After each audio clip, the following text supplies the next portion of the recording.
Hello, everybody, and happy Sunday. Welcome into episode 4 of Cradle of Ruin. Haha, I thought things weren't going to work for a moment then. Aha! Hello! Let's bring everyone in. Hi. Hello! How are we? Still. Oh, that's someone choking there. Not fucking mauled by a dog. Fair. Here we are. Episode 4. This mind of mine, thank you for those gifted subs. I appreciate it. Does snagging the first. Not surprised. Lurking away. Yeti, Sneeze, D's, Hello, Just Smith. Bot does indeed like number 9. Bloody cacophony is on one today. And yeah, Yeti with all the dancing. Cool. With that said though, we'll just dive straight in today, shall we? Yeah, sure, why not?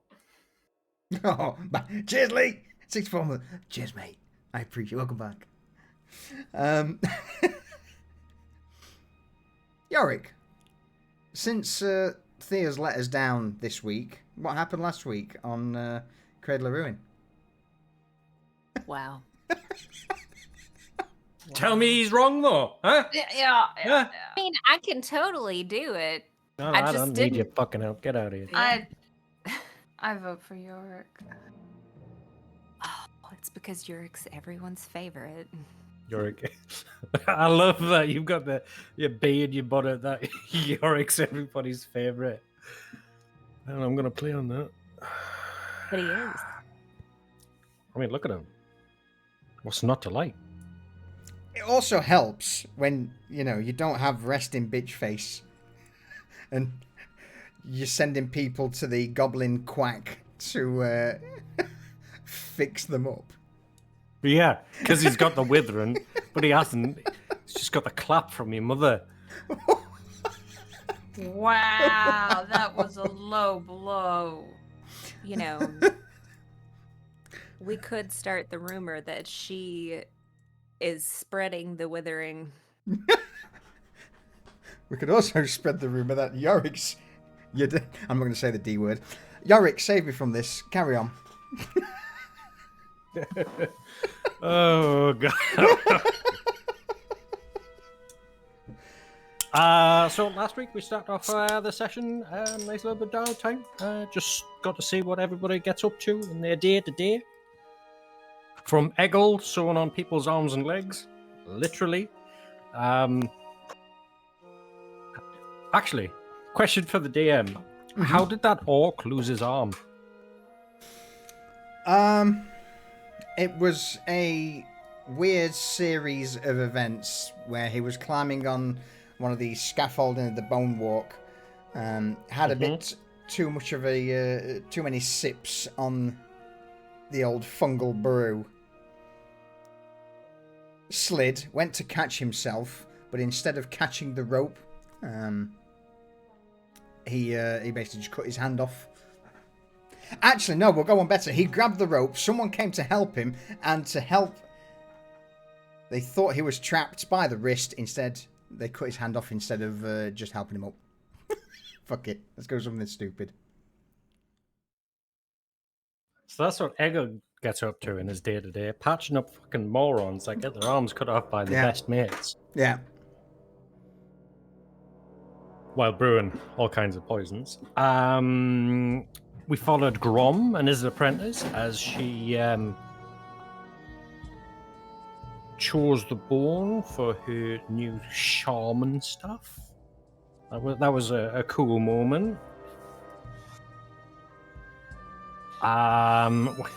We followed Thea as she did some farming and made a lifelong nemesis.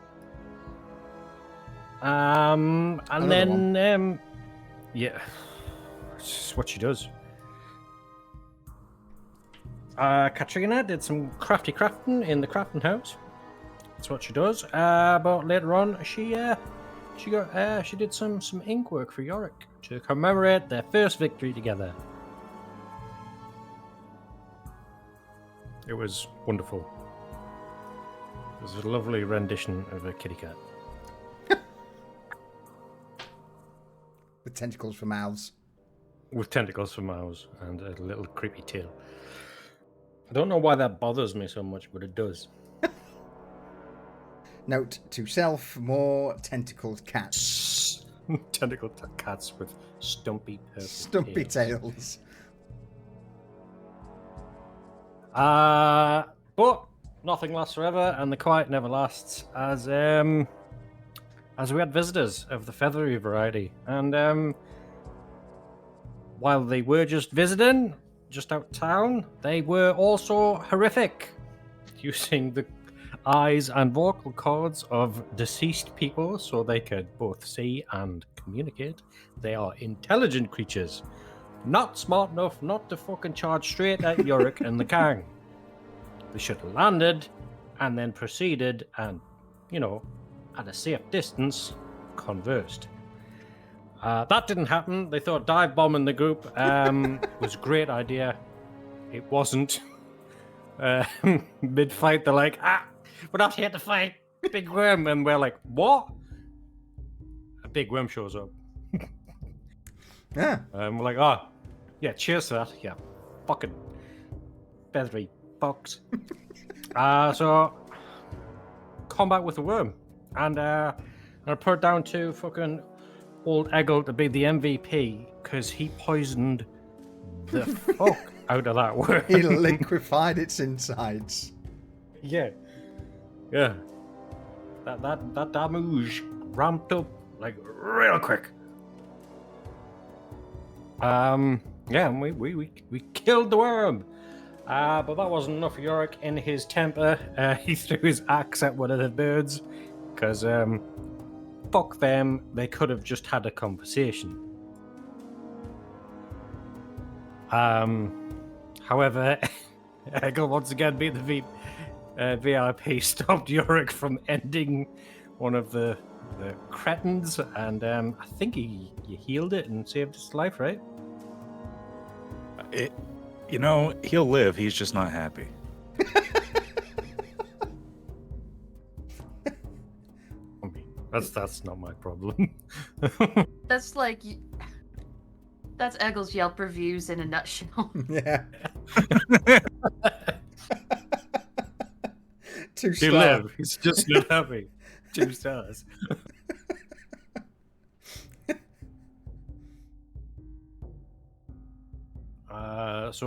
And Katrina went back and got I'm guessing most of the village to come cut up the giant worm because it's only half a mile out the gate. It's the Let's safest. not want not. Exactly. A fair bit believe of we material. ended- Yep, so Yeah, go on. we ended the session with the carcass being dragged back and dissected and then brought back.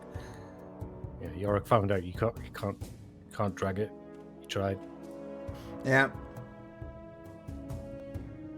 And we ended with everybody ending the day on a nice nappy poo because they deserved it.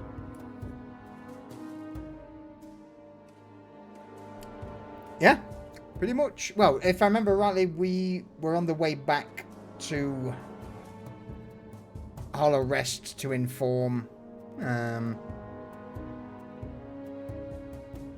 higher-ups of what had occurred with regards to speak thieves, something elsewhere, and the fact that a fisher worm was so close to the settlement. Yeah, with that, I would say the downtime would occur, no doubt, after that. But yeah, with that said, then we'll dive into it with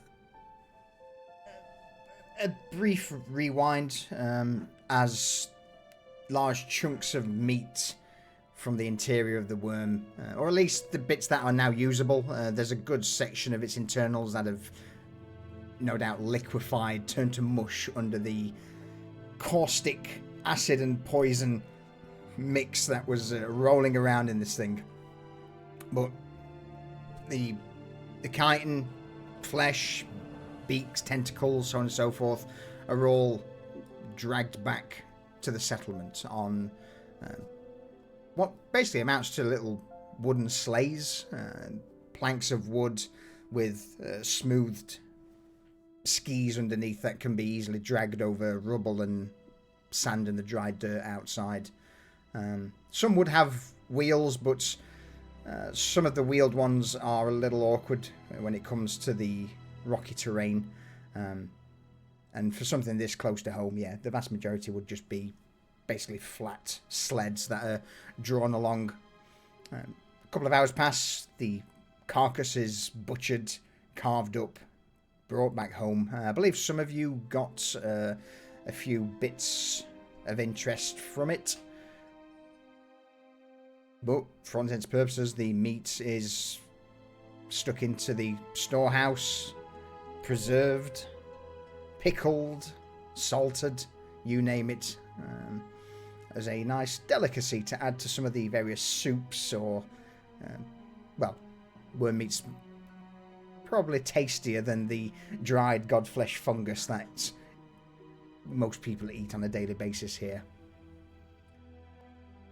As for the Speak Thieves, you saw them fly off north in the northeast in the direction of the great forest far away from any more flying axes. Yeah, I think Eggle given the location of that convoy that had fallen down the ravine, right? Absolutely. So before you all settle down for the silent vigil, was there anything anyone has that they want to do before that short rest kicked in? If not, we'll pick it up in the new day.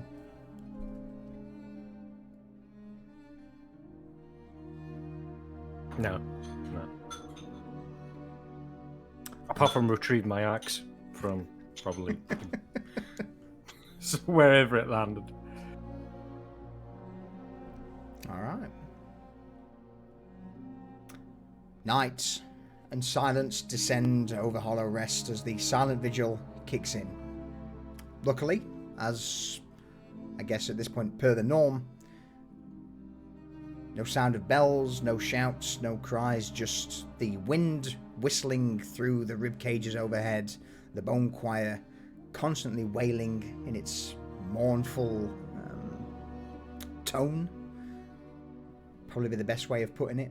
I'm not going to try and give you an example, because what I hear in my head and what will come out of my mouth is ruin it forever.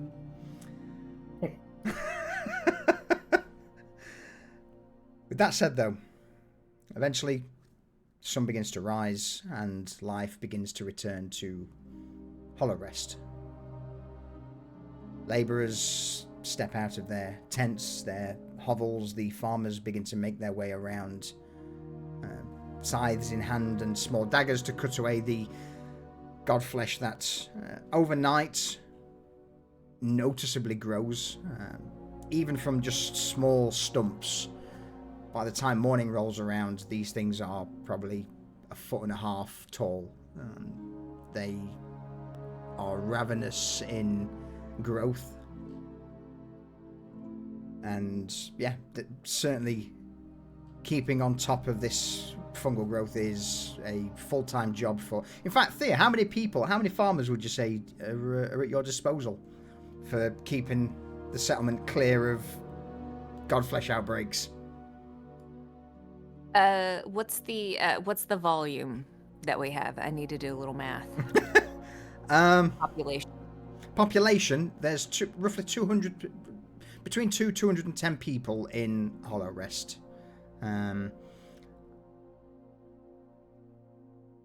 What would you all say is the main work? In fact, let's talk. You know, we've got the population now. Let's break it down a little bit. This is for everyone. Military. What's Hollow Rest's militia? You know, everyone can fight, but the full-time soldiers. Full-time soldiers, I'd say a dozen militia, right? Yeah. Yeah. All right. So 12 military. Katrina. Crafters. Probably going to be the larger side, Yeah. considering you've got the labourers as well. Yeah, I want to say that it's probably 25 to 30 mix of adults and, you know, children, because we're not against child labor here. Give them a pick. The kids yearn for the mind. Exactly. Absolutely, Smith. It only takes one catastrophic event to wipe out the settlement. It's that's the whole driving theme of this campaign. Poison the well. Well, the water supply, and bad times if foods becomes scarce. Bad times. It's there's a lot of little intricacies that we're looking forward to. Expanding upon and exploring later down the line as it crops up. So that, with the militia and the crafting, that's about 50 or so. Farmers, with it being quite a large side. I What would was gonna say around 30%, so we would do about 60 because not Okay. everybody's skilled in the skilled to be a crafter, and farming is kind of the easier thing for people to go and do. But I'm assuming we would have. Do we have a large population of elderly that we kind of take care of No. as well? No, Okay. no. No, those who grow to old age are typically like the founder, Kargoth, or Grom. Those who are they know their shit by that point. So yeah, those who are old are revered and looked up to. So there aren't many.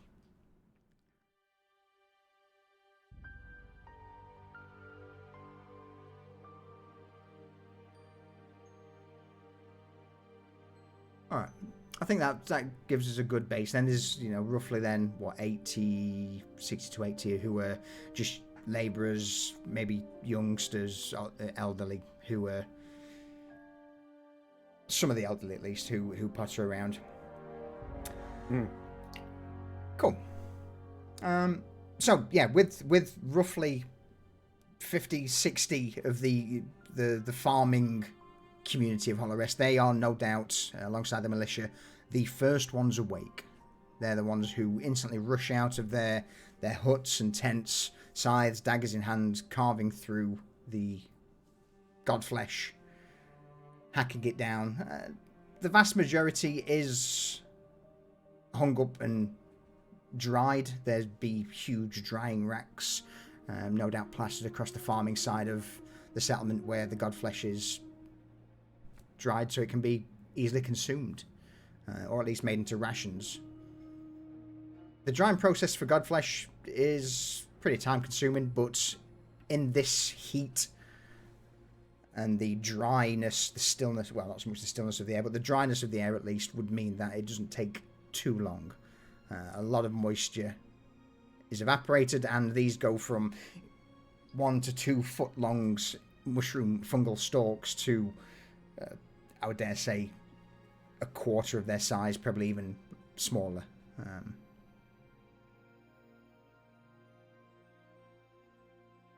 So they shrink. They shrink significantly, yes.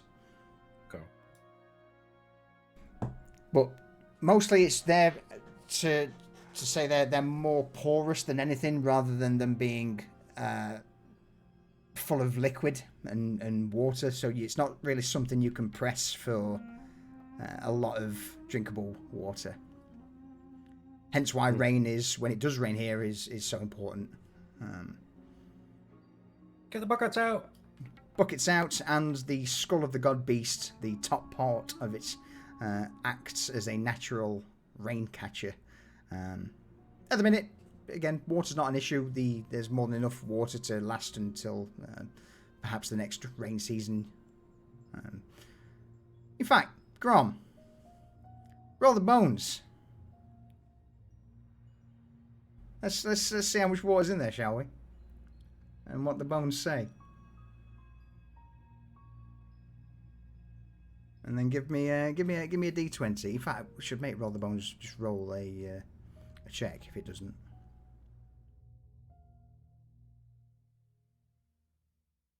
If he's there, or is he still AFK? I thought he got back. Might be muted. That's a very classic Lee move. We'll find out later. So, with that though, any other questions, comments about the settlement or the people, as the farmers are now clearing hollow rest of the overnight growth?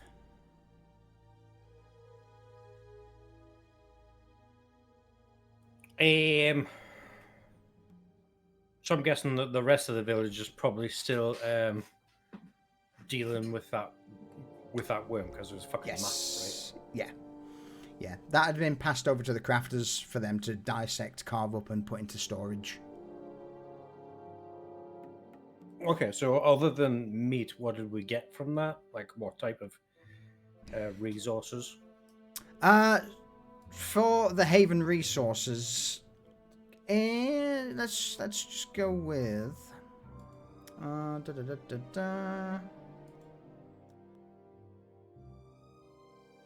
roll me a D6.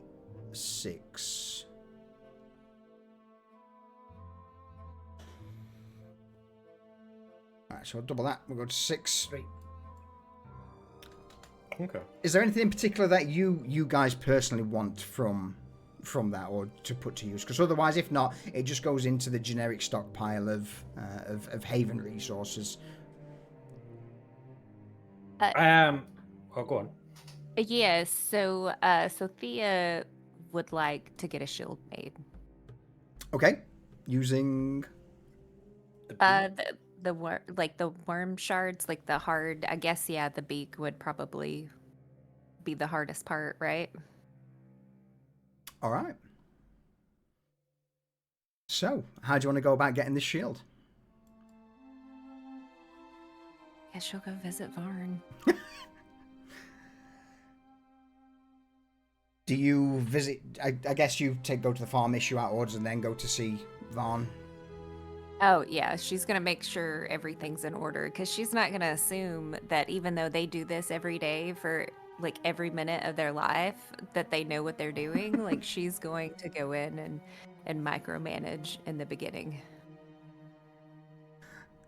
There's a grumble from a few of the farm hands and labourers as you start looking over their shoulder, telling them what to do.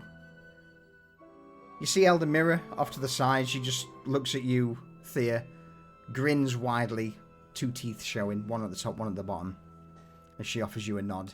But eventually, everything goes as you expect. And you make your way across the open square of Hollow Rest towards the crafting area. Here, there's a hustle and bustle of activity. You see people moving to and fro the various rooms with large chunks of white, pale meat. At the center of the communal crafting area, you see Barn.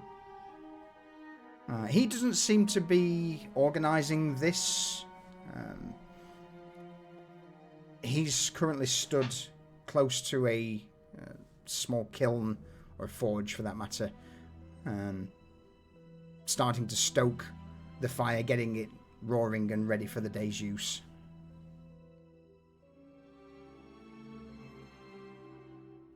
Theo walk up. Getting a late start, huh? Fucking it. Why'd you have to sneak up on a man like that?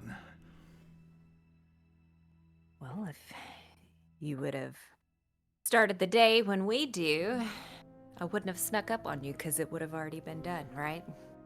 Well, I mean, I'm not exactly one for wanting to get his hands dirty fondling fungi for a living. Besides, you know more about that than I do.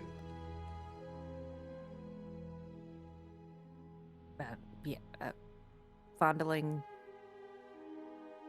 Hey! I'm surprised you've not got, you know, like a mushroom stamp or a tattoo or anything like that on you, considering your job. Listen, I think you are getting me confused with Safra. Well, you know what they say around here, like mother, like daughter. No, that's Katrina. That's not me. I think Katrina's, if you're looking for your sister, I know she's out somewhere. I think she's organising this whole... And Vaughn begins to wave a hand around at the activity in the crafting area. I think she's the one who's currently organising all of this, so... if it's her you're wanting, then I guess she may be in the old warehouse. No, she's useless. She can't do what I want. I need a shield. I need a shield made. Oh, right. And you just see Vaughn turns his back towards you immediately and just starts picking up some wooden bucklers and various other bits that are arrayed around his area. He puts them on the desk. There you go. Take your pick. No. I need something better than this. You know that worm that York dragged in? Well, I'm certainly familiar that a worm was. Hey, what? Yeah. So I can't make a fucking shield out of worm guts, though. It'd be a bit jiggly. well, there was some hard pieces, like there was a beak, or you know. Oh, I would like it made out of that. a It'd shield show out- all the worms. hang on. Yeah, hang on. And with that, Varn will just put a finger up to shush you, Thea, as he bellows out, Katrina! Is you hound at all? She's gonna grab his finger and start slowly, like, bending it away. It shouldn't go. Katrina! Oh. It starts turning as the finger's bent around. Don't touch me without permission. Again, I think you're confusing me with Safra.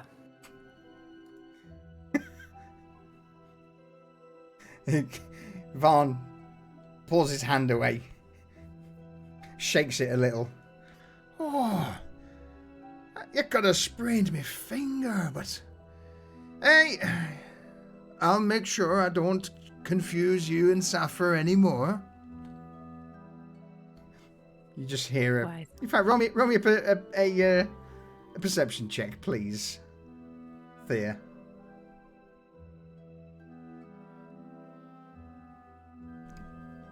He mutters something under his breath as he turns around to the forge, and you just hear something along the lines of fiery personality, similar.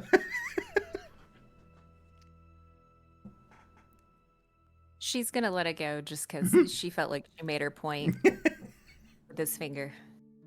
And he's got 9 more if she needs to set another precedent with him. Katrina, do you hear anything? Well, I rolled a 7. So I'm going to leave that to you. See whether you heard, or if you did hear, did you see? Excuse me, I definitely didn't see, because she's eyeballs deep in organizing and lists and whatnot, and she probably just shouted out, "In a minute, Vaughn," not picking up on the fact that he was being harassed by her sister.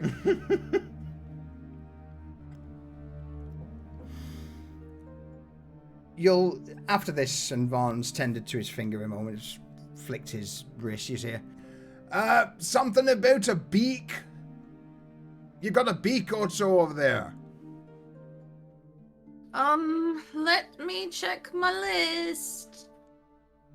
And she just kind of like walks around, because she's kind of like mapped out where everything gets stored. And then she goes over to one of the workers like, "Did you put the beak where it's supposed to go? Both pieces?"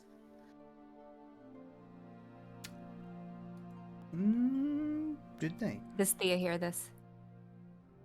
Roll a perception check. Okay. Beak, I think I put it over. No. I know where I put it. Yeah, you hear all of this going on, Thea, as you see one of the the pack rats fumbling around underneath a set of shelving. Go on, Katrina. When you find it, bring it to Varn, please. Yeah, we'll do. If you had this better organized and you checked on this like probably every 30 minutes, you wouldn't have to search. Like you need to have your thumb on them. So, Thea, dear sister, one of the differences between you and I is that I don't need to let me think. What's the word? Flex my muscles of authority every 5 minutes to get things done. Everything is getting organized. It was a lot of stuff, and it'll be organized by the end of the day, and I am confident my team can do it. You know what I hear? No. Yes, I hear I'm lazy and I like to take a lot of breaks. Well, it's not my fault that your hearing has always been subpar, and she grins widely.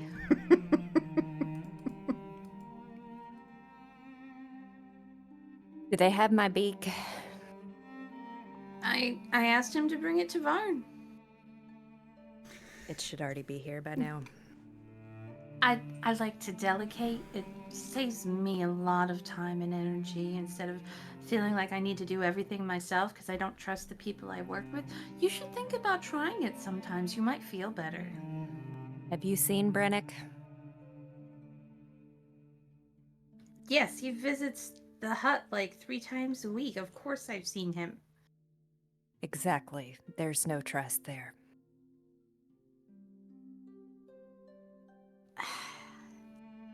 Thea, you are a mysterious creature. And she kind of pats her on the arm and walks away.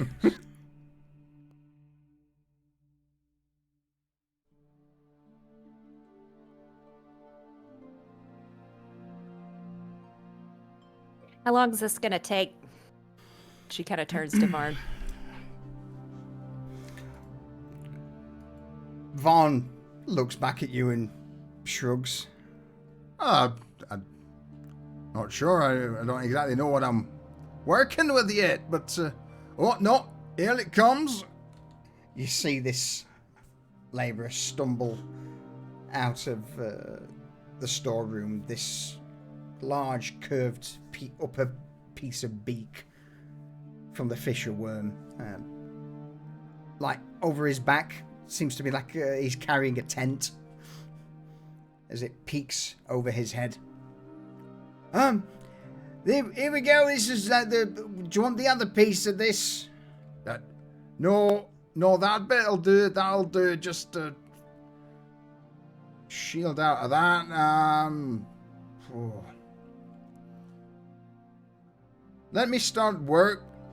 Swing by later, and I'll let you know exactly how long it's going to take. I mean, if it's nice and easy to cut, then by the end of the day. If not, then maybe tomorrow. Labourer sets down this beak, and Vaughn just begins to tap it with his knuckles. I'd like a design on it.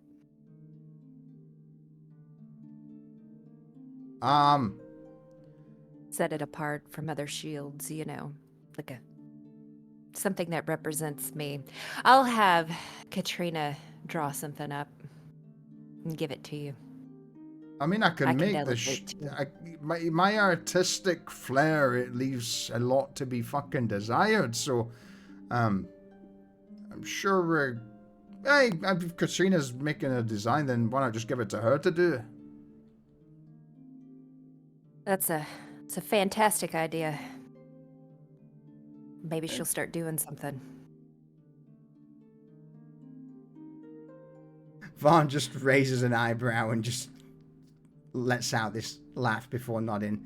Aye, maybe she might. Maybe she might.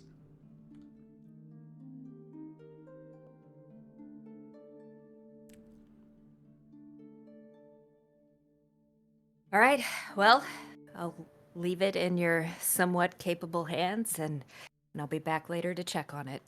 I'm headed back to the farm. Excellent. So, with you making your way out, Katrina, is there anything you're doing here apart from organising? Yeah, she's gonna take one of the teeth, I guess. Okay. Yeah, from the inner mouth. And have it made into a dagger. Okay. The tooth of Shia.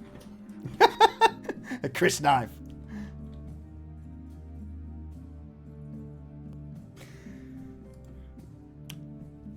So after Thea departs,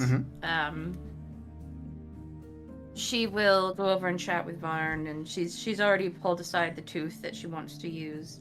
All right. And she starts by saying, I am so sorry she is so prickly. Oh, no need to apologise. I mean, we all know what she's like. I mean, you got the dexterous side of your mother's arts and crafts, but she certainly got the bile and the bite.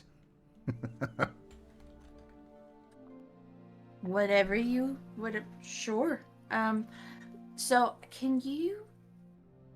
I've already kind of like shaped it somewhat. Can you get a hilt on this? I definitely want a new dagger. Hey, of course I can. I'll sort that now for you. And you just see Vaughn push this piece of upper beak of the worm aside.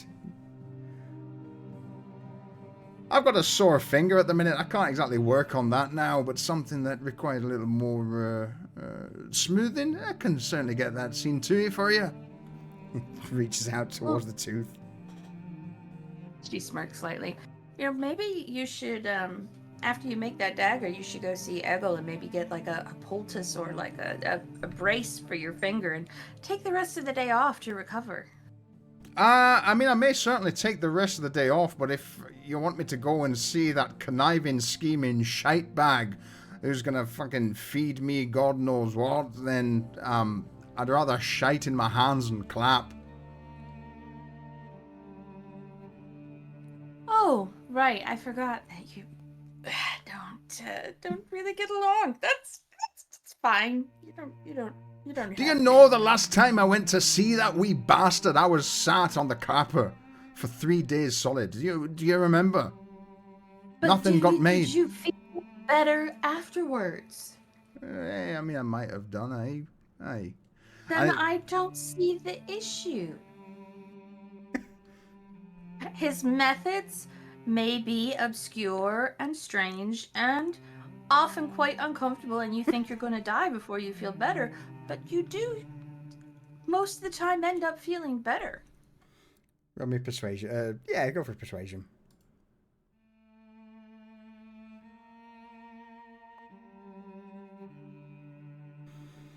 She's not buying. He's not buying it. You just see Vaughn, arms crossed, scowling at you, and just a, is that right?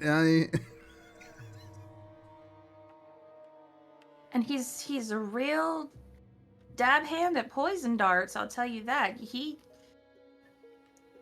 Oh yeah, the fucking healer's great with poisoning. Oh, I feel so much better. Well, sure, I'm gonna swan over there right now. Never mind. Do what you need to do, Varn. He just nods, grins, and takes the tooth, looks over it. Hey, I'll get a hilt on this by day's end for you. Much appreciated.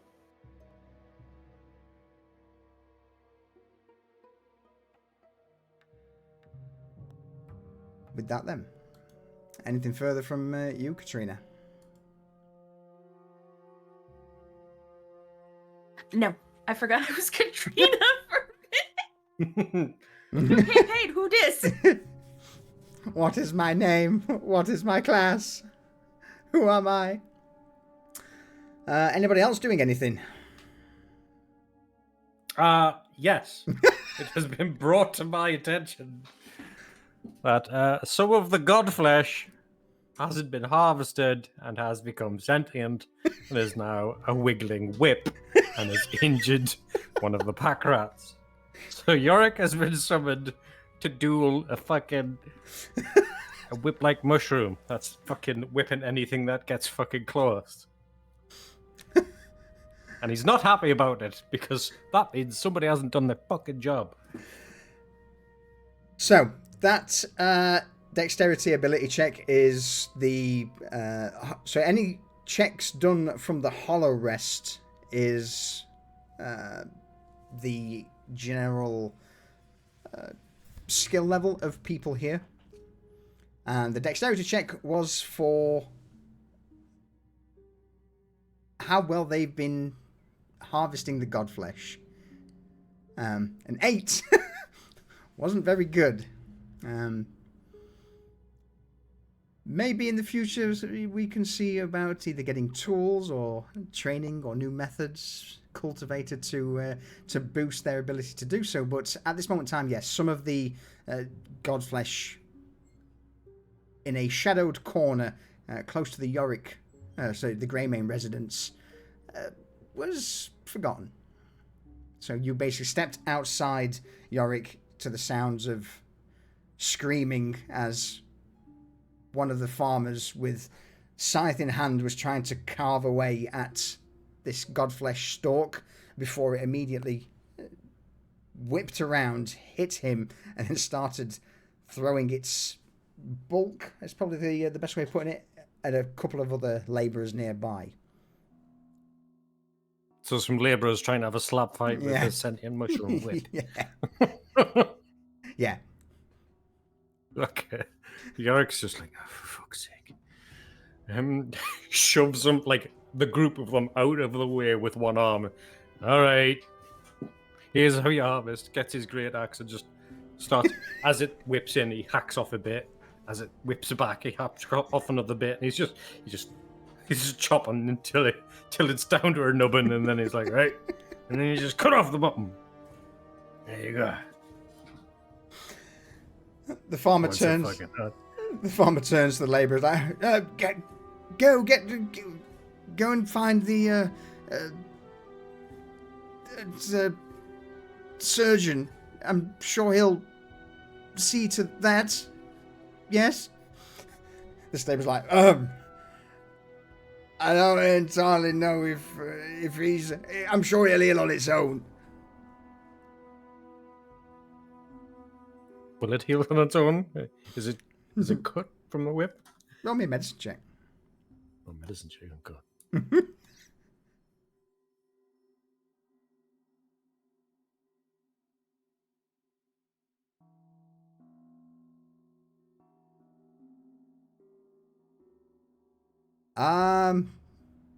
You've seen people die to less. It's not bad by any means, but if left, it could be unpleasant. So he's just gonna grab him by the head and drag him to Eggle's place. Early morning, people through town just hear this squeal, and then Yorick dragging this labourer through the camp. We'll find out what happens there later. Grom, Eggle, anything you two are up to? Eggle, before your patient turns up anyway. I already had a patient, which was sent by Thea, and he was sedated lightly. And so Eggle is going to go and basically find a chunk of sulfur, just like the raw stone from his little collection, and he's going to give it to Bendrick to basically as a cure-all. He's going to tell him that if he feels any symptoms, he just needs to suck on that, And the awful taste means it's working.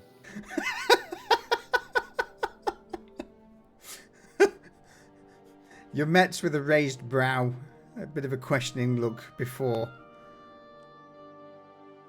the rock's put to the tip of his tongue. It's foul. And that immediately gives the impression of, if something tastes this foul, it must be medicine. Anytime the slave driver there has got you worked up and you need to take your mind off it, just give that a lick or two. Yes, this was Brannick, if I remember rightly, wasn't it? Yeah, Brannick. Yeah. Like, yes, yeah. Oh, yeah. Oh. It's, smells like a cesspit. Tastes like one too. If I'm That's how you know it's working. right. Understood, Doctor. But I'm fine otherwise. Nothing. Nothing's gonna drop off like an arm. I hope. No. You have a clean bill of health. There's nothing about you that I can fix. I'm not gonna, turn into one of those things, right? Not anytime soon, as far as I could tell. Can you make sure the slave Thea is made aware of that when you next see her? Because she, for some reason, she doesn't listen to me. That's all. I don't think that's liable to change. He nods, takes his small piece of sulfur in hand, and steps out of your hut. Probably bumping into... straight into yard. Straight... York's like, what are you doing? Get out of my way. Sorry. Brannick steps aside. In fact, he even pulls back. Do you have a door or a curtain or a fur? What's your entrance like?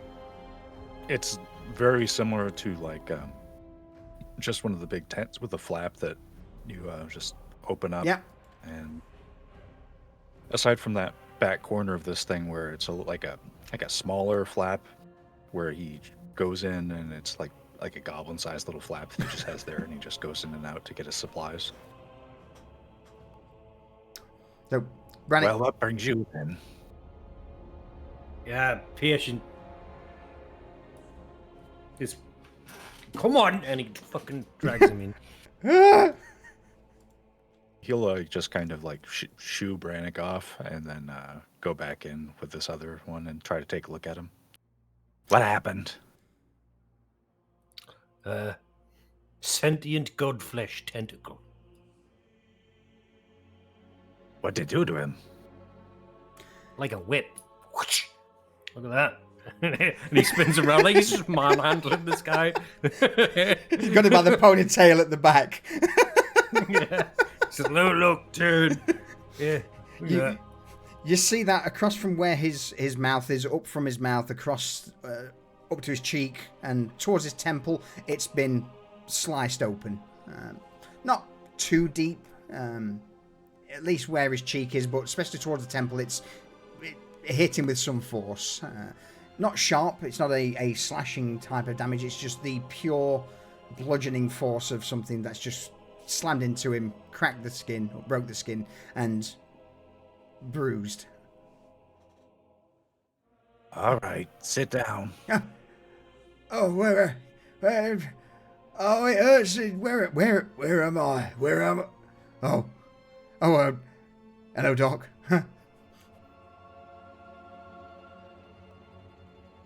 Have a seat. It sounds like you might have a head injury. The man sits down. At this, he's mostly orc, not the full broad features of someone like Yorick or Grom or the Chieftain, but again, the vast majority of people in this camp. Not many can trace their roots back.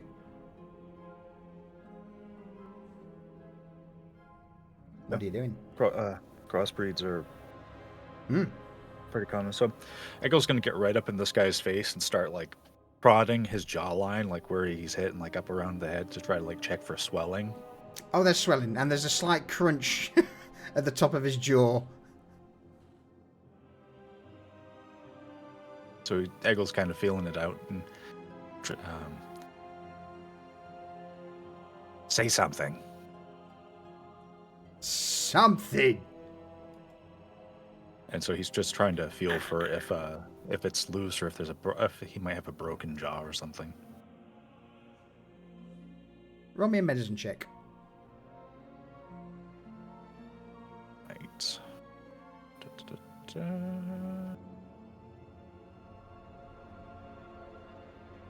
a good one. Somehow, even though yes, you can feel that there's a part of the jaw at the back where it connects to the skull close to the temple. There's a bit of gristle there, as if the part of the bones shattered or broke away, chipped away. And the fact that he's not screaming in pain through all of this, either he's used to it, he's a mad lad, or it's concussion confused, just not completely with it. But yeah, it's not life-threatening by any means, but slightly cracked jaw, heavy laceration. All right, and so Eggle's gonna go get a rag, and he's gonna start basically just like old cartoon style, like poultice on his head, like holding his jaw up so it can't move. You're gonna be eating a lot of soup until this heals. I really need to get an assistant so I can have people check in with them for their checkups. But this bone here is broken, and if you keep talking, it's not going to fix, and you're not going to be able to eat anything long term. So just wait here. Don't talk. Don't try to take this off. Don't chew on anything. Just soup and whisper at most. Don't be yelling anywhere. Oh. Turns, looks at you, nods. Oh, thank you, Godca. I could be your assistant if you want. The fact that you didn't feel this makes me doubt. I don't think you have the knack for it.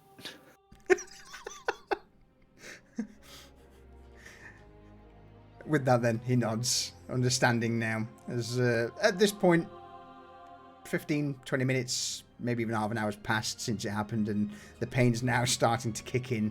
The dull ache to start with before that. Oh. Maybe in an hour or two he will most certainly be feeling this.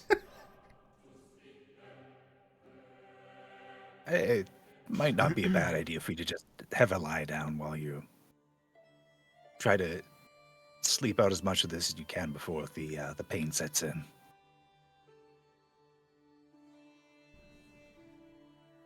You are replied to with a nod as this wounded orc turns and begins to stagger out in the direction of the entrance, leaving you, Eggle, and Yorick alone in the hut. You'll live.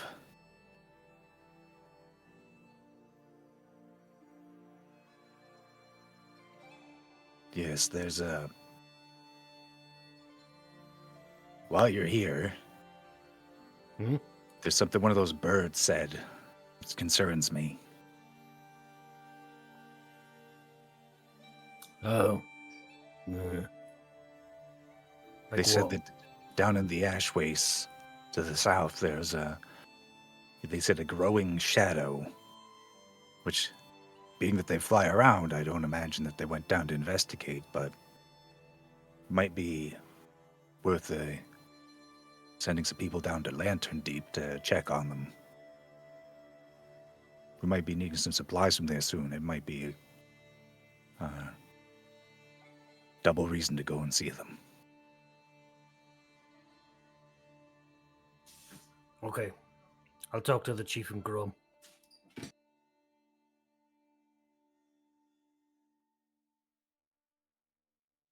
We'll figure something out, and we'll see what this shadow is, I guess. Could be nothing, but... well... Is it if they moving? thought- Like, coming towards us, sort of thing? They weren't very specific. But even if there's just something down there, it might be something has to be dealt with. Who knows? You- Lantern Deep, maybe we can get something off of them in exchange for assistance or something.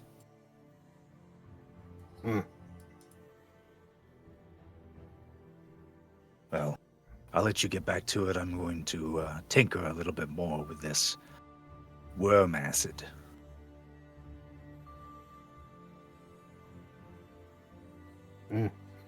I wouldn't know what to do with it, so... Yeah. Good luck, I guess. I'll let you know what the chief says. And, All right, Eggle's just gonna let a York head off. He's just gonna wave a little bit. Yeah, York's just gonna like wander off back towards the chieftain's hut. Okay.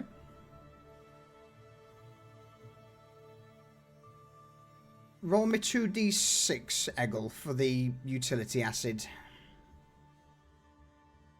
Is that what you're wanting from... Oh, or you want I something, think- something extra? he's actually gonna try to concentrate it All right. so that it will be a bit more effective. But effectively, yeah, it's just utility acid. Right. Roll me a d6 to start with, then we'll just say you get that much utility acid straight out of the process, and then we'll work on something a little more entertaining for the concentrated stuff later on. Okay, 5 vials. Grom, Right.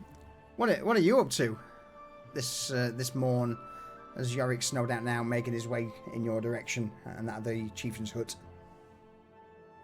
I am sitting in my house, listening to the swear words coming out of my apprentice's wing, trying to carve a staff.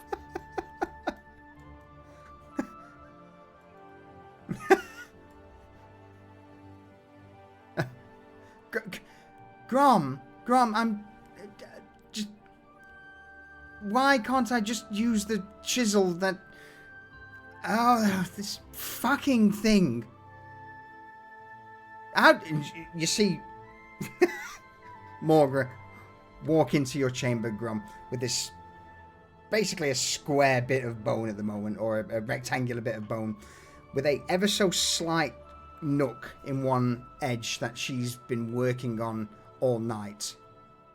Even with the silent vision, she was there just in her bed, rubbing away with a piece of stone, just trying to carve something out, and she walks in with what's probably best described as a 2mm indentation on this piece of bone.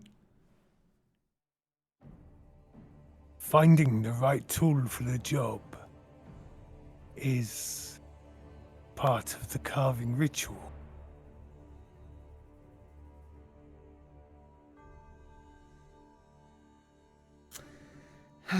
Is there anything you can offer?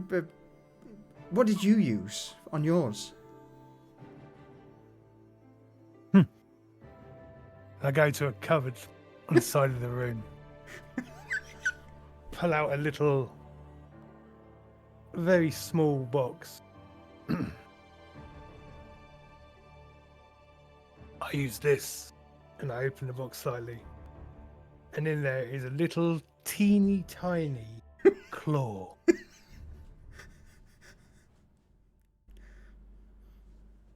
This is what I use for mine.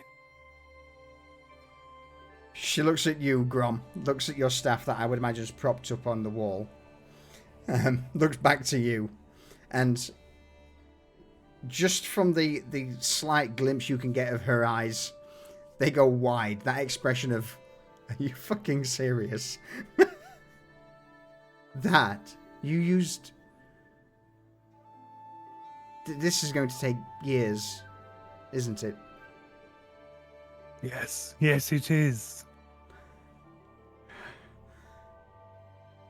Right.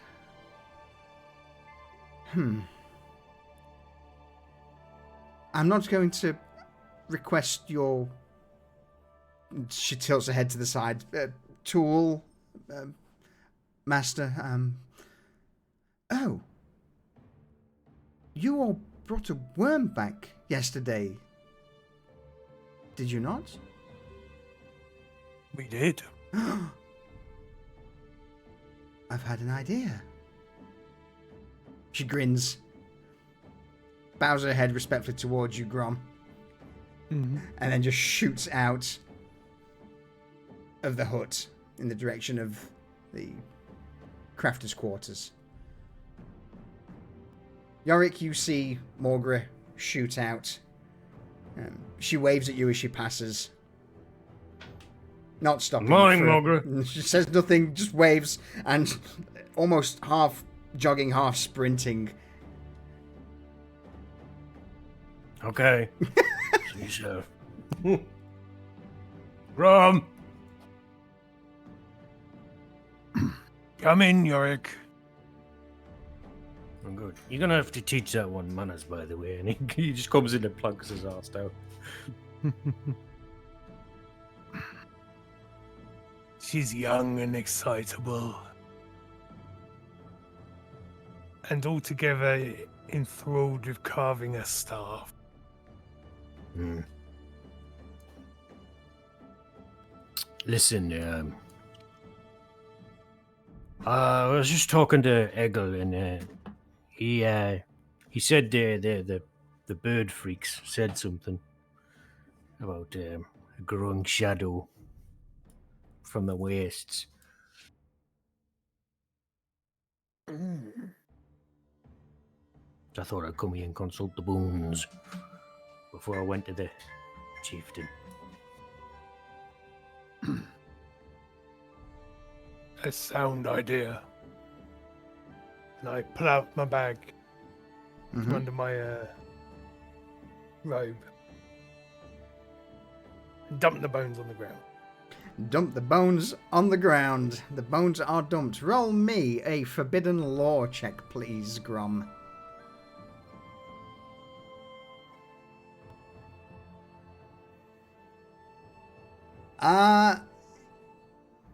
You pause, you look at the array of bones that have been scattered in front of you. Listen for the bone choir, but there is no response. Which, in and of itself, is unusual. You would have, even if there was nothing to gain from it, you would no doubt hear the continuous whisper of the bone choir, but when focusing on this, there is silence, as if the bone choir, the guardian bones themselves, do not wish to speak on this topic. Mm-hmm.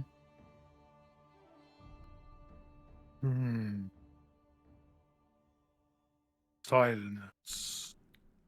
I will add, this is probably the first time they've ever been this silent to you.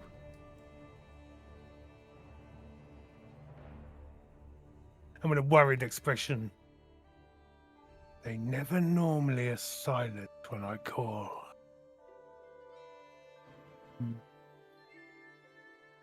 So the goblin was right to be worried. I believe so. Scooping and gathering up the bones and putting them back in the little bag. I will come with you.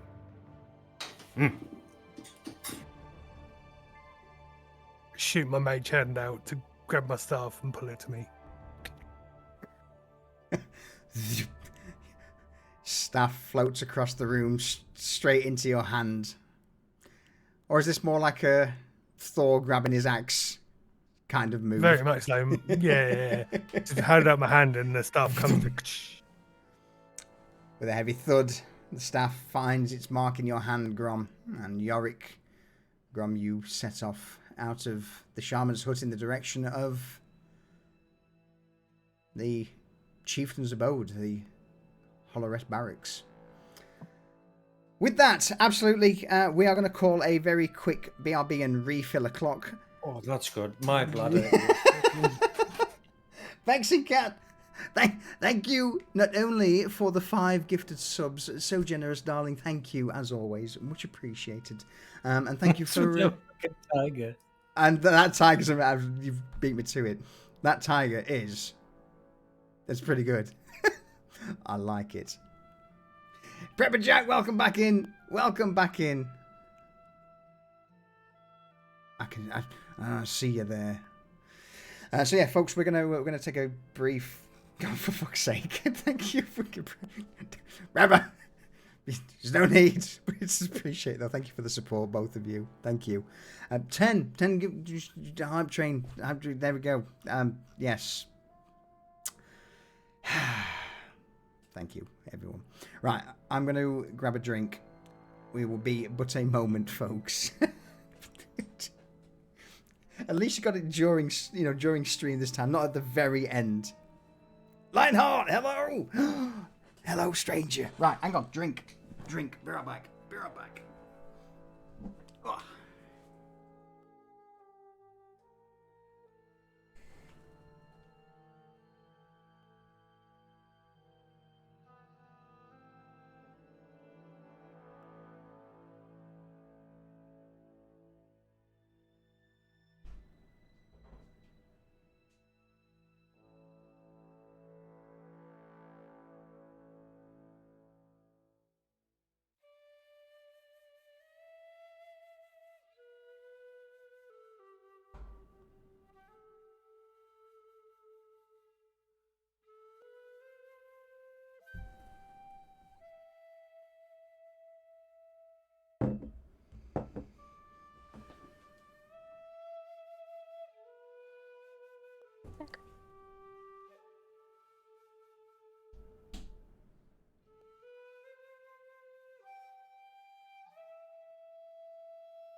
I'm back. That was a very quiet, subdued back there, Thea. Oh, she's just waiting for Brennick to return. Oh no. I mean, maybe if he was working and not wasting his time in the hut, that fucking mushroom wouldn't have attacked us. Listen, she's got plans to address this issue with him because it is somehow his fault. I mean, maybe it was. Because he wasn't there. Exactly. That was his section. And he needs to be more on top of his workers. I don't care if he was there for 3 days sick. He should have crawled out of that bed mid that work was getting done. Eggle, your poisons are too powerful. Sorry, sedatives. Oh dear.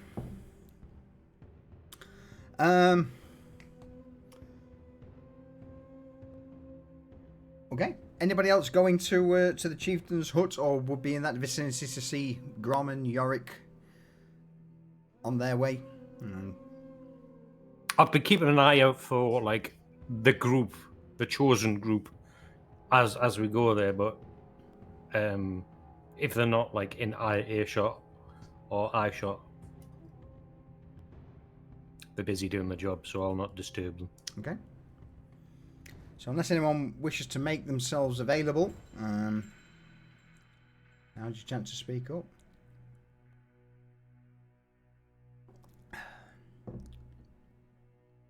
Cool. Grom, Yorick. You set out, make your way through the archway that separates the chieftain's hut from the rest of Holorest. The militia, or at least those who aren't on the patrol around the settlement or the Bone Walk and the walls, are in the process of just getting ready to start their day of training. Forever continual Vexing, thank you. Thank you for the bits. I appreciate it. Yeah, they're currently in the process of just prepping for a hard day of fighting each other, of training you. Unless you've got nothing, if there's nothing to say to them, you continue through, make your way into the chamber of Kargoth. Okay.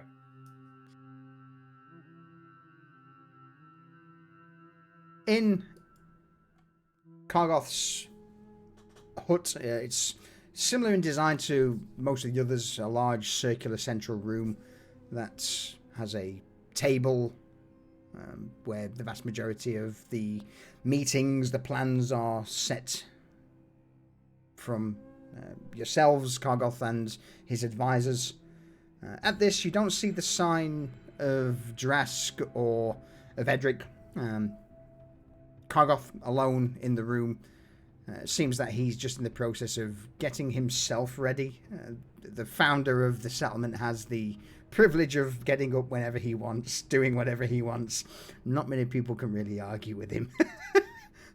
But he is, as per usual, armoured up. And he's just, at the moment, sat at this large table in the centre of the room with a bowl that's got some godflesh in heated water. So a very rudimentary soup. Not flavourful. Not bougie by any means. No bougie broth. No bougie broth. It's just hot water and mushrooms. Without even raising his head, you just see a large hand rise from Kargoth as he waves you both in.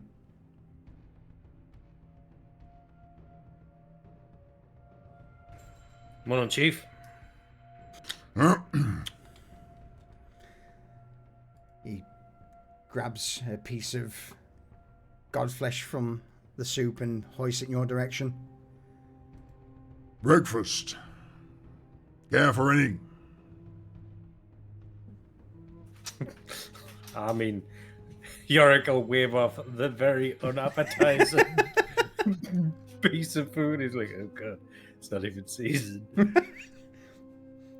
In spite of all of the worm meat that was brought in yesterday, guess where there is none? A slight grin rises from the edge of the chieftain's mouth as he then nudges his head down towards the soup bowl. Did you ask for any?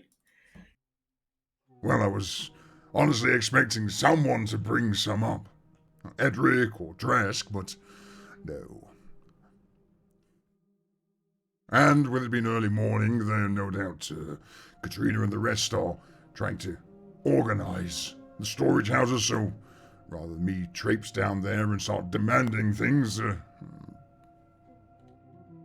Yorick, congratulations, you have been promoted.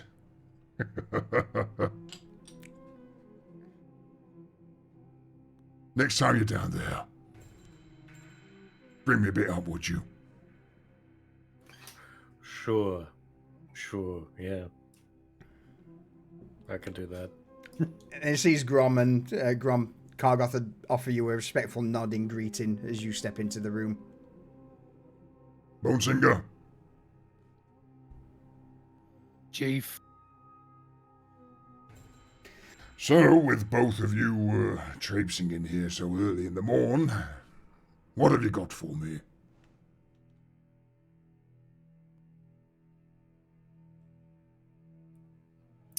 Go on, tell him. Well, the bird freaks from yesterday. Ah, left yes. A message. What became of them? Normally we would have something to offer, but... They fucked off because they were rude. They got nothing other than directions. Kargoth nods, chuckles, sticks a piece of fungi into his mouth as he begins to chow down on it. But what they did give us was a warning about the wastes, a growing shadow. Shadow in the wastes. It's been some time since we sent a party down there. I consulted Grom first, but... And he, just puts his arm to Grom. The bones were silent. Nothing to say. I see. No, you're not understanding. Normally, even if they do not know, they communicate somehow. But today, there was silence. And that is unusual. Yes. An ill omen.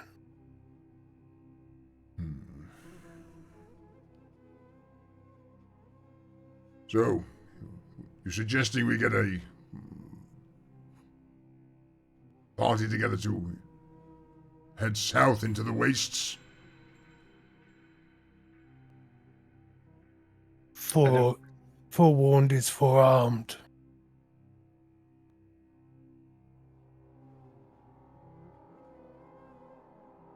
Kargoth sticks another piece of his breakfast into his mouth and starts chewing thoughtfully. Anyone in mind for the endeavor?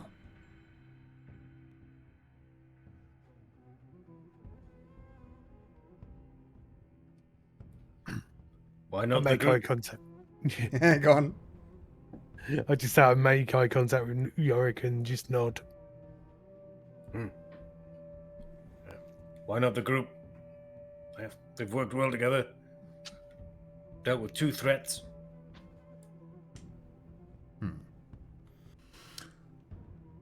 It is... whilst I don't exactly like Eggle departing the haven for too long, none other really have his expertise with patching up the idiots. But you have a point. Drask is currently out, after your meeting with some of the Clear Water folk, I had him chart a new path through the great forests so that should you wish to, or should they wish to make a journey here, it would be a little easier. As for Edric, well, that slime ball's not arose yet, so hopefully he'll show his face soon.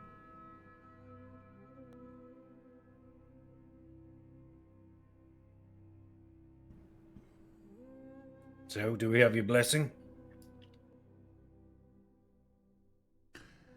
If both the Bone Singer and my militia captain think it wise, then you do.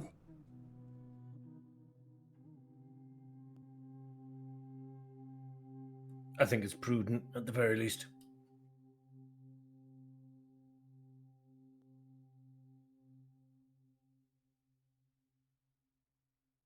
Knock, knock. Oh, sorry. Am I interrupting? No, never, Katrina, never. Come on in.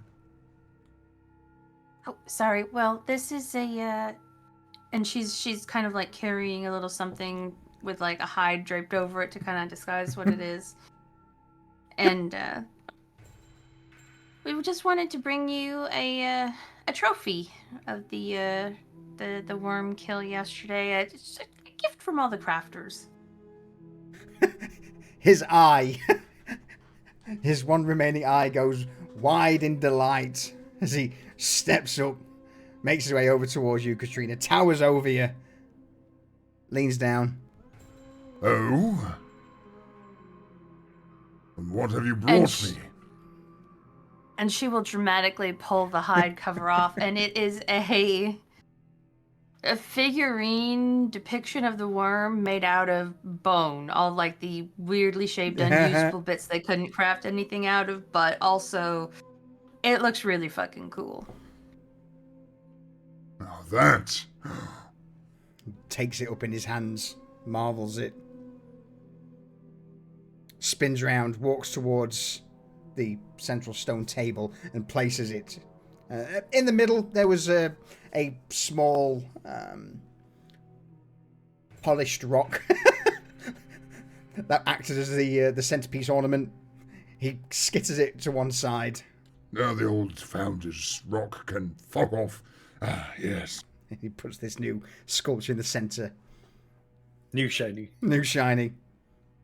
Stands back, folds his arms, marvels it for a moment. Thoughts? Points at you, Yorick. Well, it doesn't smell like the worm, so count your blessings. Katrina, it is a marvel. Thank you. Oh, you're welcome. I will carry your thanks back to all of the crafters who worked on it. Also, Yorick, you're fired. Katrina, bring me some of that succulent meat up when you get a minute. Oh, sure. I know my Safra made us some great stuff last night. I'll see if she has any going today. I mean, if Sappho wishes to bring it instead, that too would be fine. She gives the chief an eyebrow. Roll me a perception check.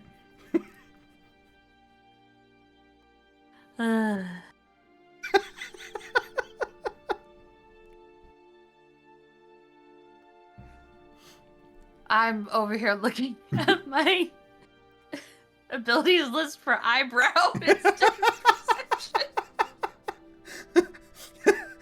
Give me an I'm eyebrow. fine, Give me an Jack. eyebrow check. Honestly, it's not. You know the look that some people have said, but from the chief, it just seems to be just a general request. Granted, Kargoth is tattered up to the back knackers. He's got tattoos everywhere, and Safra is a knowledgeable person around the Haven. So she is requested from time to time, again, across the Haven for various duties of discussion, bouncing ideas back and forth with regards to the crafting, and just a general chat. So yes, she, nothing untoward from the chieftain. So well, after a second, she will say, "Oh, all right, I will let her know." Actually, how's your... And he makes a finger and thumb pinch together in a sign of tattooing. believe you are doing well. Yes? Mm-hmm. Yeah, and just Yorick, you show him the one. Oh, yeah. Umberclaw. And he shows up. Where did we get it done? It was in my fucking, the crease of my armpit, right? Somewhere his- very It's painful. on your wrist. Yeah, this is It was on your really- wrist, wasn't it? Oh It yeah, was wrist. Yeah. And you, at this point, Yorick would notice that if he moves his wrist around, the tentacles dance. Oh, I don't like that. Yeah, when you move your wrist back and forth, they move with the skin. That's cool. Kargoth strokes his chin. I will find somewhere. You'll have to do one for me. All right. I would be happy to.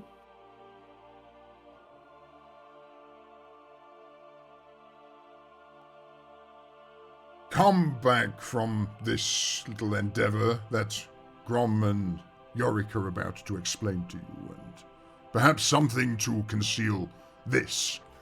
And Kargoth will motion to his eye. Now, he has a missing eye. There isn't an eye patch that covers it. It seems to be a burned, like the socket itself was burnt out. Scars run up and down from above the brow down to the cheek. Perhaps something to make this a little more pleasing to outsiders.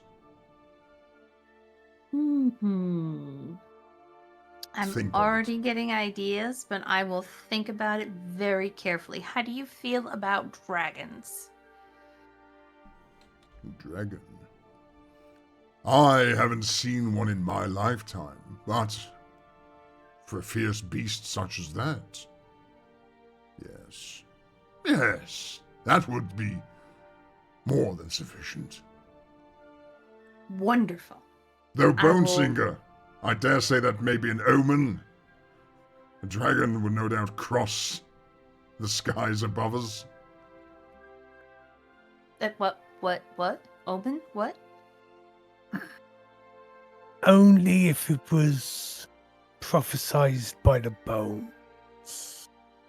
And a dragon it is.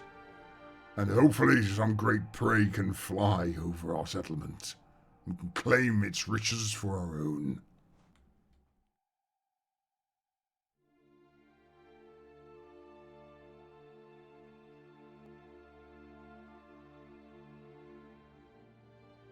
Wait, did you just pray for a dragon to turn up a town?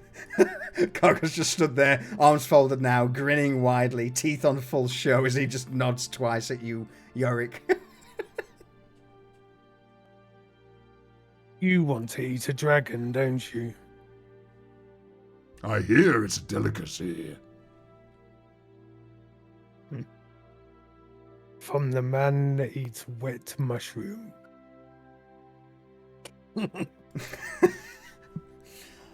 Kargoth motions down towards the bowl of fungal broth that's on his table.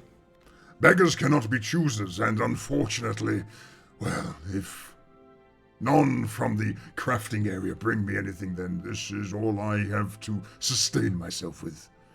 But, dragon, you bring forth dragon flesh to this settlement, and I dare say we'll all be eating like kings. I'm going to hold you very quickly there, folks. D20 by the sword. Thank you very much for the raid, and welcome in, everyone. Welcome in. Thank you for the follow as well, and the Luke Mac. Thank you both for the follow. Welcome to our small corner of Twitch where we play the TTRPGs. Currently, D&D5e, obviously, on our sort of homebrew survival. Would we say it's a survival campaign crew, or more savage primal? Yeah. All of the above. Yeah, all of the above, yeah. Yeah. The world it's a post-apocalyptic savage primal D&D campaign setting. That's it. Mostly orcs, but our orcs are red, not green. Our dwarves are black, not pale. Our elves, which we've not seen yet, are horrific amalgamations of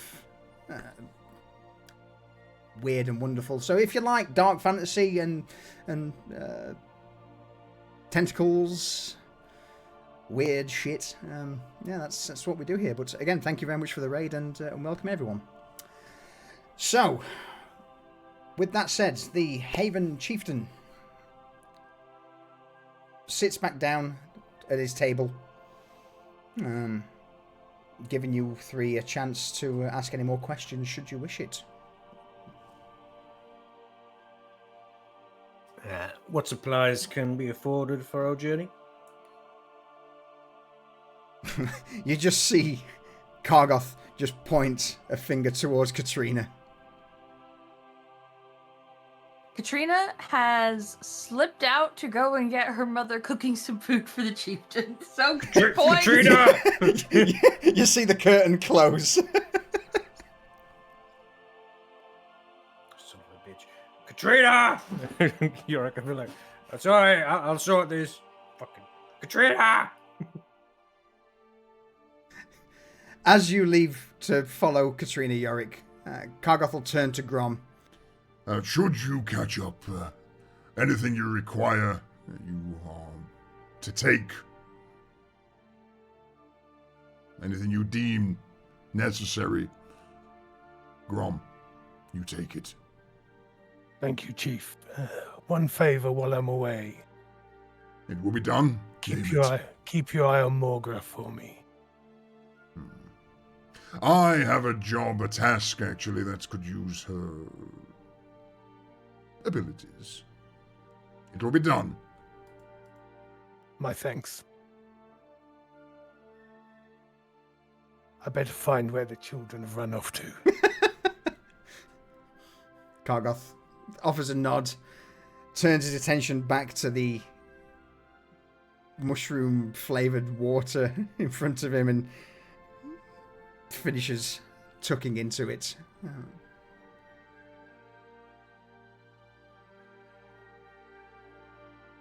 I follow the sound of Yorick shouting. It's fair.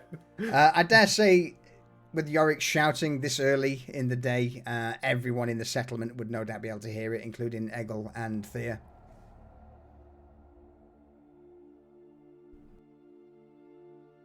Everyone responds to it except Katrina. Like Katrina's just walking away. I'm like, just fucking stop. Fine, I'll just follow you the way you work.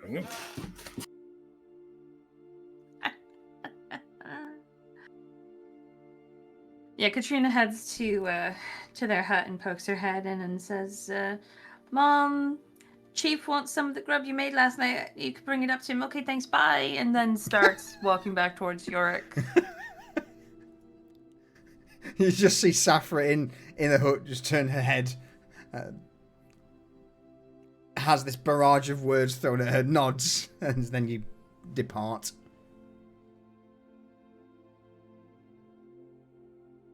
Just gonna walk away from me like that? You're just gonna shout and disturb everybody like that? Yeah. Then yeah. Fair enough. You seen his sister?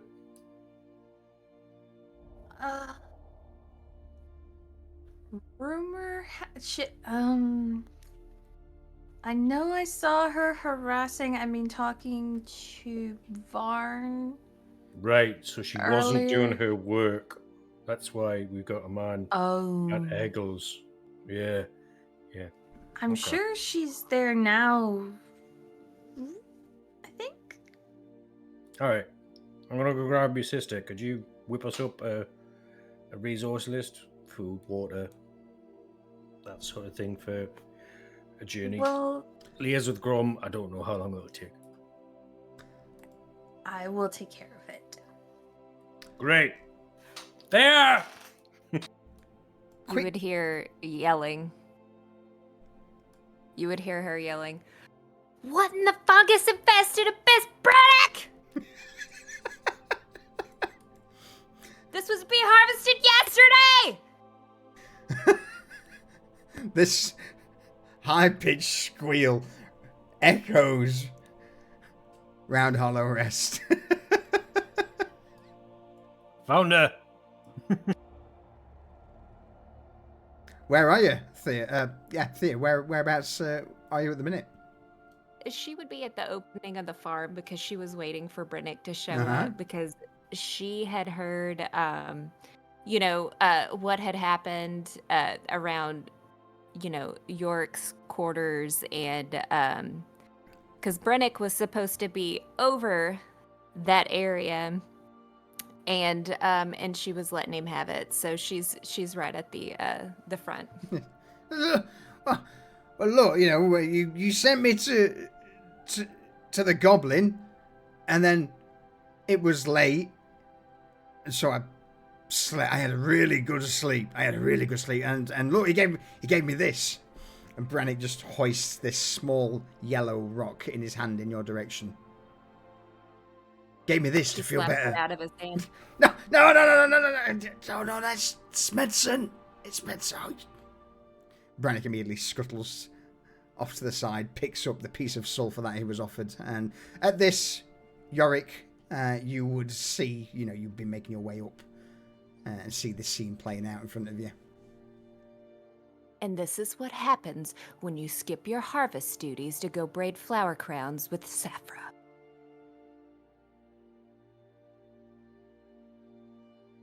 Wait, what?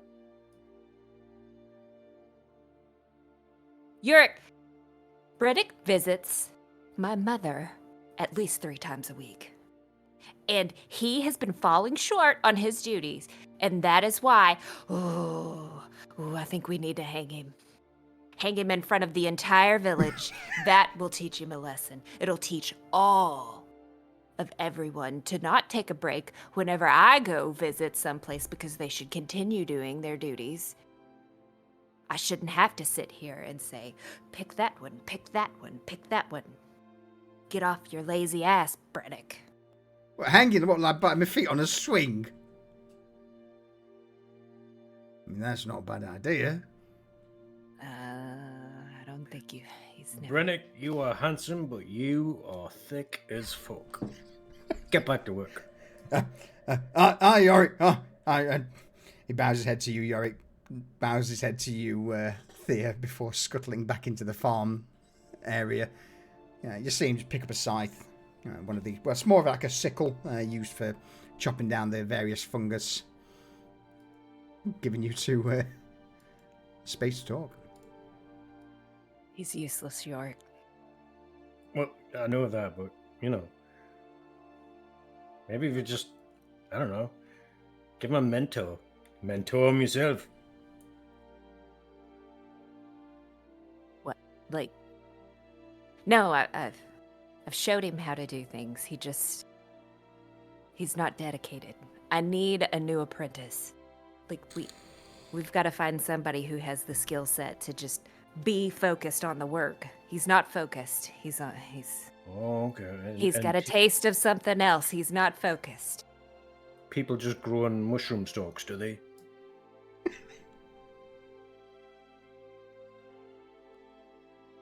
I mean, he's what I have right now, and it's what I've got to make work. But as soon as we find someone else, we can get rid of him. Or you could just, teach him to be better at his job. No. Isn't that your job? From the behind, you just see this, what looks at first to be a moving pile of rags, before this old face peers out from beneath the cloak at you, Yorick. That was the third apprentice she's had. I'm not sure any others would live up to her expectations, Yorick. What are you trying to say? I'm saying, and with this, Elder Mirror begins to shuffle closer to you, Thea. Sticks out a long, bony finger close to your face. From her, you would see that beneath the long pointed nail, there seems to be part of the godflesh fungus just growing beneath it. You have very little patience. Most others, I'm not doubting your dedication. Again, I taught you myself. Trust you implicably upon this entire garden of ours, but you are special, Thea, gifted. Many others here not so much. You're so right. They're lazy, useless. Modest, aren't you?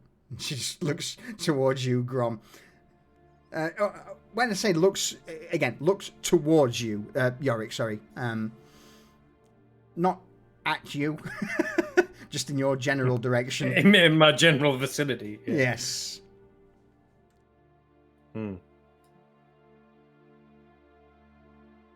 Well, you're gonna have to learn to teach them some other way, because you have new duties now. Well, if you would just allow me to physically punish them, I think we could get more out of them. You just said you wanted a hanging. Yes. That's no punishment. I could scale it back a little bit. Eldamira turns her back to you and starts to wander back into the central farming building, and she mutters something. I remember when I was hanged once. That was quite the experience. I just stopped me like, wait, what? She doesn't stop. She just carries on. Never mind. Anyway, we got distracted off topic. Yeah, what are you here for?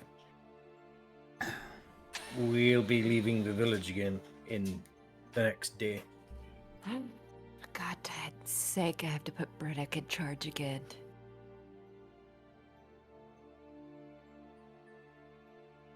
Ah, the duality.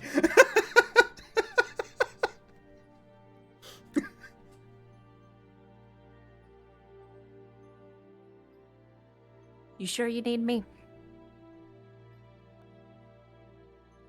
The fates have decided that you ought to be part of the party, so you are part of the party. Darn bones. Fine. Another party?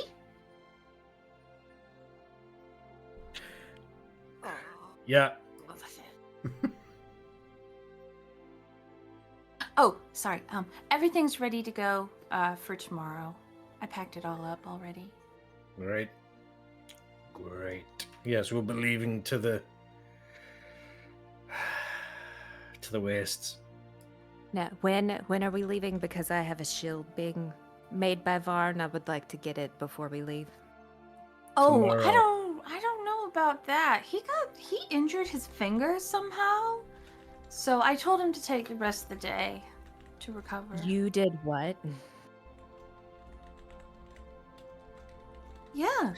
I'm gonna go see Eggle, and I'm just gonna leave those two to fight.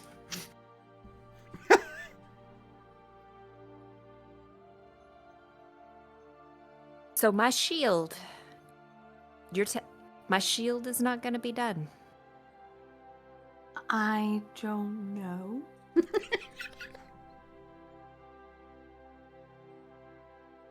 I'm going to need you to go check on it. And then report back to me. Because I need that before we leave. I'm very busy. Maybe you should go check on it yourself.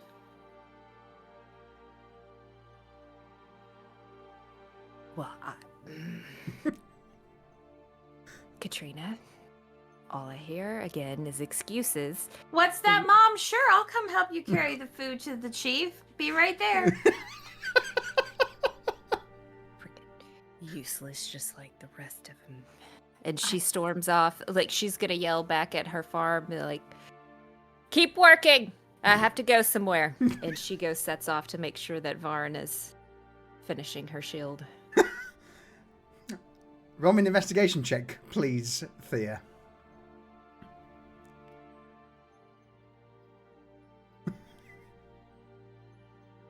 Let's see.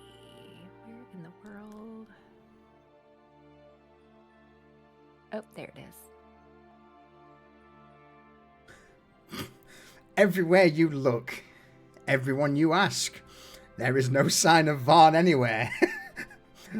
No one offers any information. It's just like, we was in the crafted area this morning, and then he disappeared. He had said he had some things to do, or so yeah, no matter where you go, who you ask, there is no sign of Vaughn anywhere.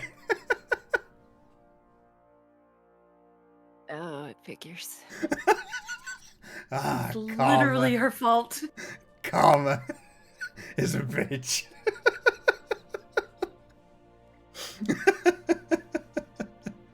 I see how it is. Hey Julio, how you doing, my dude? How are you? It's been a while. So yeah, with that, yeah, there's no sign of Vaughn anywhere.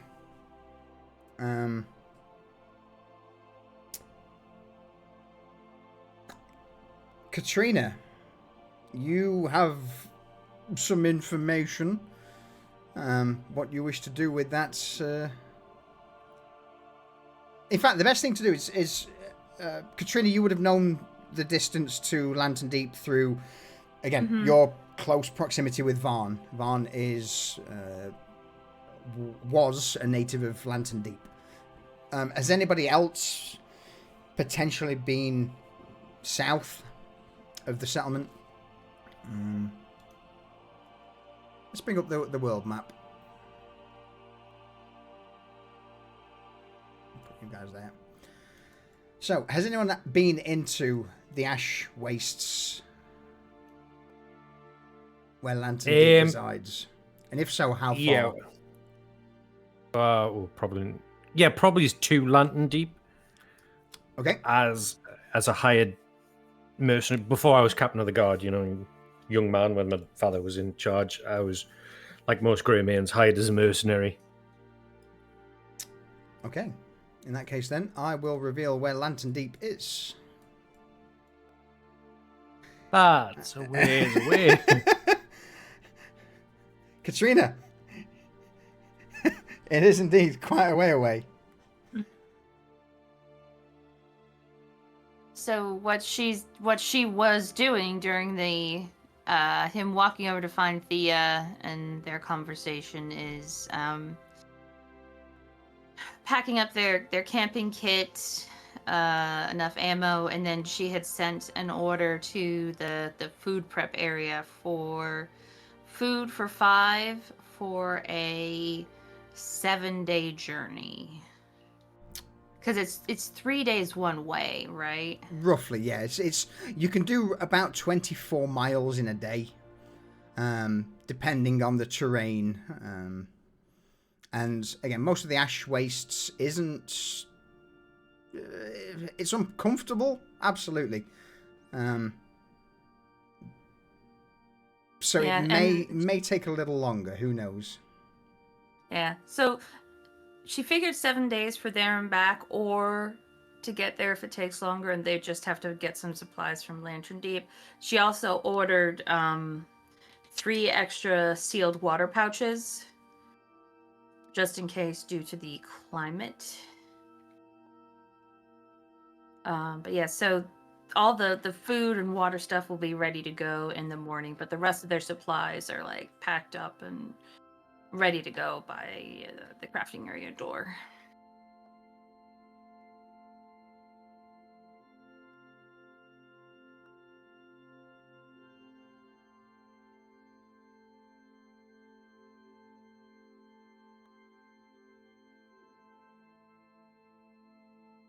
Muted? Muted. Of course I am. I was going to say, I just gave chat an idea of the scale of Lorenthar, our world, and the fact that it is breaking apart at the seams. So, it's not the most hospitable of places.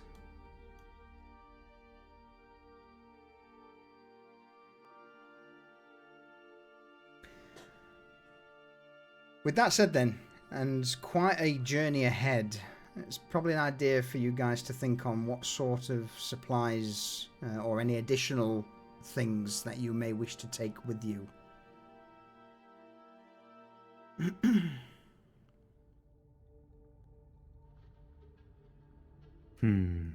Well, I've got to go see Eggle because I need to go tell him that we're going actually.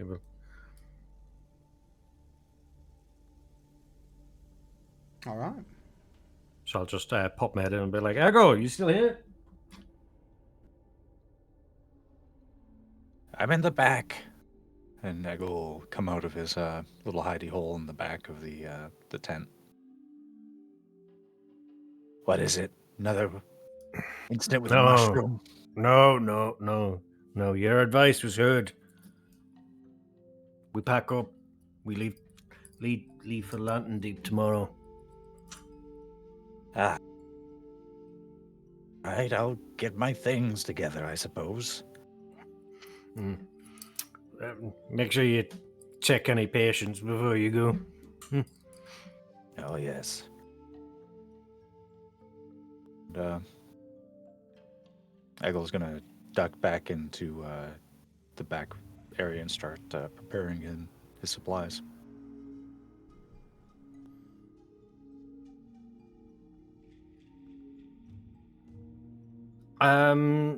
So the ash waste, it's pocked with like these ravines and crevasses, Absolutely.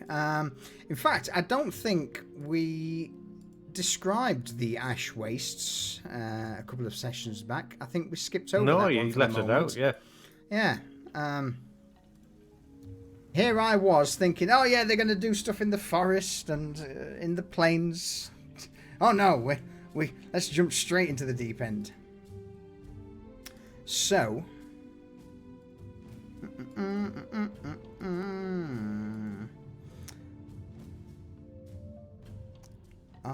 where have I put my little doofamajig? My information.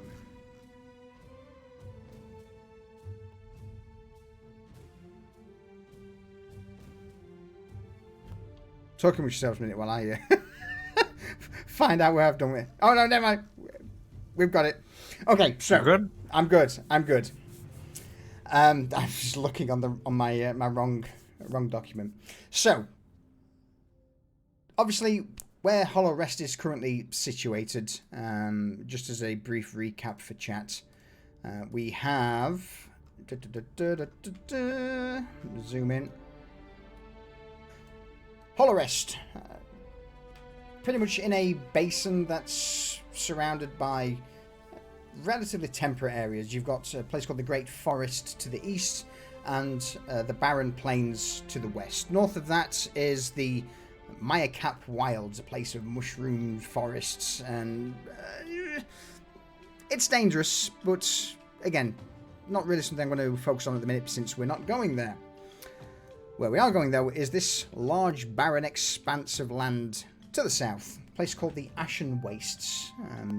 So, here the earth itself has buckled and collapsed into a fractured expanse of arid stone, towering spires of rock, yawning ravines.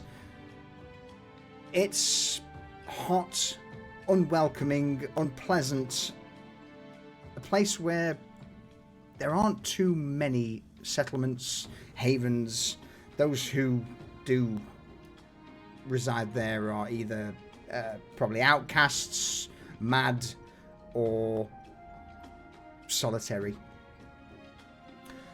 So yeah, again, the land itself feels angry. It's scoured by heat constantly, by winds, and perhaps one of the places that the fracturing of the world's being felt the most, due to the various crevasses, ravines, and cracks that lead into impossibly deep areas of the world. The soil itself would be brittle, oxide stained, so it's got that red-orange hue to it, and easily crumbles underfoot, giving way to, again, either pitfalls or difficult terrain. A place that's almost if nature itself is trying to keep you all out. There's plateaus, jagged cliffs that split the horizon. Dust devils would no doubt dance across the earth. Well, yeah, basically, travelers here must navigate mazes of vertical drops, stone bridges, chasms, caves, and very occasionally there would be the glowing split as magma lava from below the earth is ejected upwards. Some of the main notable points in the ash wastes to the northwest would be a place called the Blackmore Peaks. Here, 3 active volcanoes would loom over the area like 3 giant titanic sentinels. That's constantly coughing dust, ash, smoke high up. I would imagine that the area around Blackmore Peak is incredibly hot, probably to the point where it's difficult to breathe. And no doubt the continual kicking up of ash and dirt would kind of give it a look of it's snowing as the grey ash falls from the sky, blanketing the area around it. But yeah, in regards to the Ashen Wastes, few would ever settle here. It's a shithole. Unless they're desperate, hunted, mad. There's a few notable locations with regards to old ruins that you would know about, either passed through tales in the haven, or through Katrina, in your case, Katrina, Vaughn giving you a few tales from his youth when they were delving into various ruins. But overall, nothing really positive has ever came out of the Ashen Wastes, apart from the Haven of Lantern Deep itself. For those who have been, so Yorick, Katrina, Lantern Deep itself is a small haven, at least on the surface. It's mostly a walled compound with a few buildings where Lantern Deep guards hold watch. Lantern Deep itself is actually within an old mine that's buried deep into the mountains of the Ashen Wastes. Their export, well, you can imagine, is various ores, stone, and perhaps the occasional gem, jewel that's found. And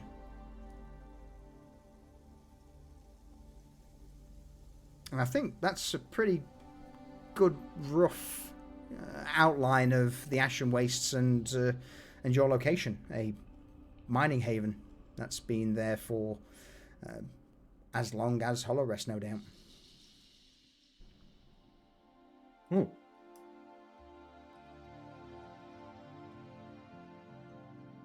Yorick's great sword is probably from Lantern Deep. Yeah. I got off a payment for a job. Awesome. As is the way of things. Yeah. So it's not in good condition. It's not in the condition that I was given it. It's not even a sword anymore. It's a club. Sword shaped, isn't it? It's a big iron sword club. But yeah, cool, excellent. I like that. Your great sword was payment for your mercenary, your bodyguard work in Lantern Deep. Oh. Katrina, anything you wish to know from Vaughn, or is there anything that you wish to say that Vaughn told you about Lantern Deep?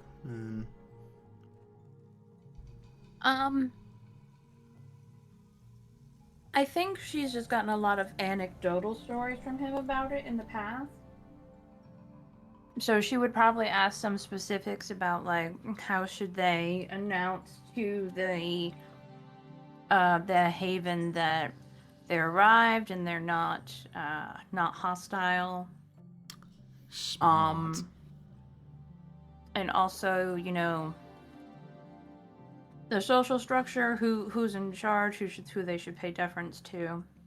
And also anything, because obviously he would have done the journey Mm-hmm. from the Interdeep to the Haven to Hollow Rest. And this would be a conversation for Yark too, because he's done that journey. But like, what are the signs that they should look out for that something's about to go very, very wrong on the journey?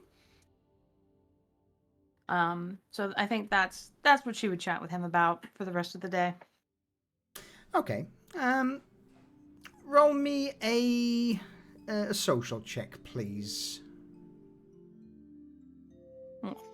Katrina. Do you know, it's so difficult for me to get the new character names in. I have to pause every single time because I'm so used to saying like old character names. Yeah. I don't know if you noticed in that DM I sent you, but I used the wrong name at first.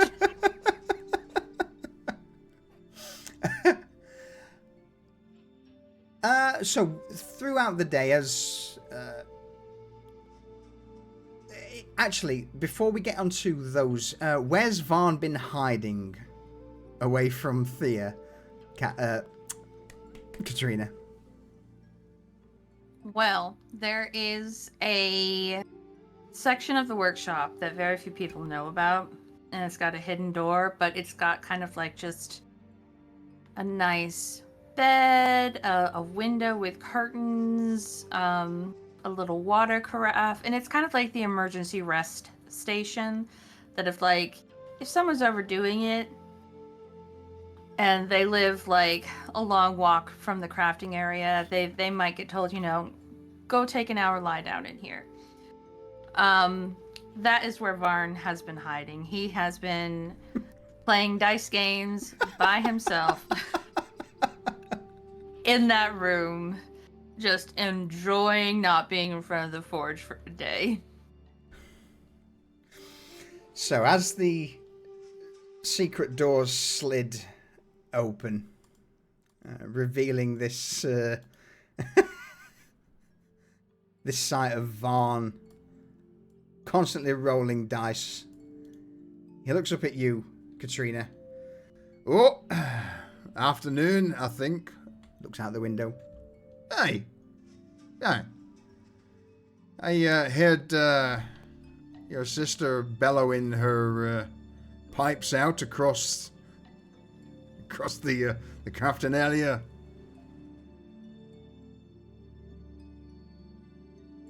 So listen. We're going on a mission to Lantern Deep tomorrow.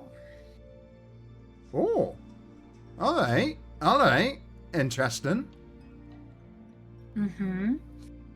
So, I have a couple questions, but the first thing is, do you think it would be at all possible to make Thea's shield made before we leave? I know it's really important to her, and she's having a bad day.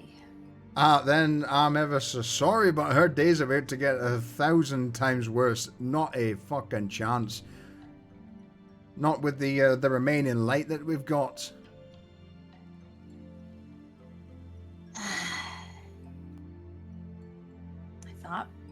I thought as much. She is just gonna be a crab for the whole trip. And this is a subtle guilt trip that's happening right now. I am sorry about that, but with what light remains, I mean, I can turn it into a nice little desk for her that she can throw at people. But something protective, the leather that needs to be applied to the back. I've got to get through the damn fucking thing in the first place, and honestly, the old... What if... Hey? What if I brought in an expert to help you? It's not so much an expert to help, it's mostly time. Now, if you can get the chieftain's permission to use the old fucking chisel, then... In fact, it's not just the chieftain. You've got to get Grom's permission as well, the Bone Singer's permission as well to get that out. Then I'm sure I could cut through it in no time. We've got every other bit, the leather for the backing, but it's just carving the damn thing out's the time consuming. She kind of like narrows her eyes at him and says, that is really not fair. And that's the only way we're going to be able to get that amount of material cut in time, so...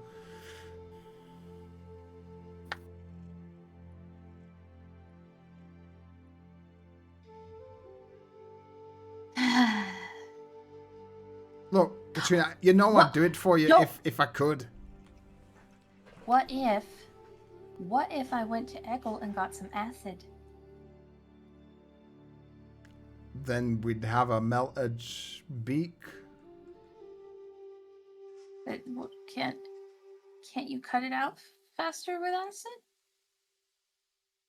Do we know what... It depends on the acid, on how strong it is, and at the same... I then need to look at... Hang on, let's have a look. Let's see if Vaughn can work something out, shall we?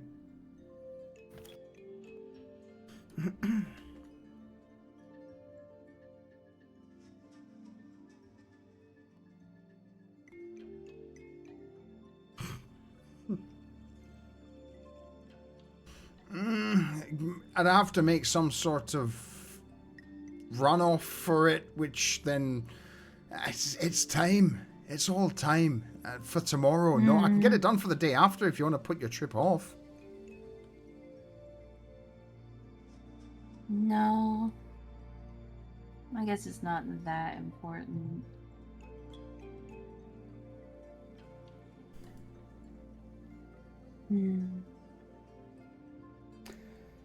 If only someone didn't hurt his finger. So Katrina's gonna kind of wander out, leaving Varn to his thing, and go look at the shell propped against the wall. All right. 2 seconds before you continue that thought, Katrina. Rayvon, so how does the role for an NPC work? Basically, you would get to, if you think a certain role is coming up, saying like an attack roll, or if you think a skill check for Varn, you click that, you tell me what you want to that roll to be, and then it rolls the d20. I then use the roll that you've rolled on Twitch, plus any modifiers that the NPC gets, and that's that becomes the... In fact, you know what, Rayvon, as our first individual, I'll refund the points. Just click the button. Let's see what happens, shall we? Let's see if it works. Let's see if it works.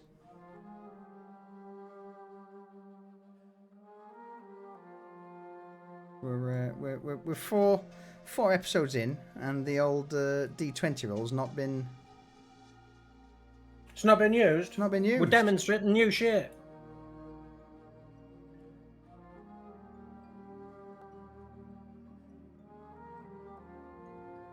Craftsman check. Yep. All right. So, what did it roll? What did it roll? A 4. 4 plus. So I would then basically throw up Varn. I'd be like, all right. So sadly on that check, it's gonna be a 4. So that would roll the dice. It would be a 4 on the roll plus the 2. We'll bring it to 6. So that's how it works. There you go. Let me refund that. We've got a nice little note on Twitch for the number that you rolled. Nice little you see your dice roll on screen. Yeah. Simples. That's how it works. Thank you for being my guinea pig. I appreciate it.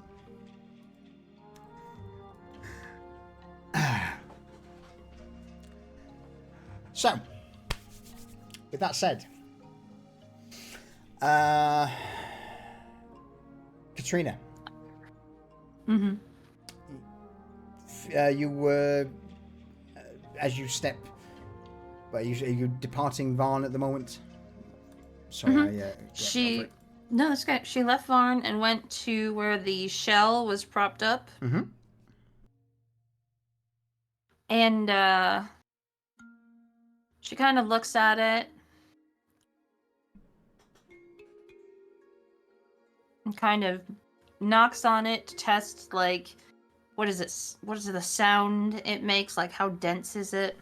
It's pretty dense. I mean, size-wise, you're looking at, I would say, if I remember the size of the creature, it's roughly a 1.5 meters wide, 2 meters long, with again a curve that's 1 meter deep. So it's a large piece of beak.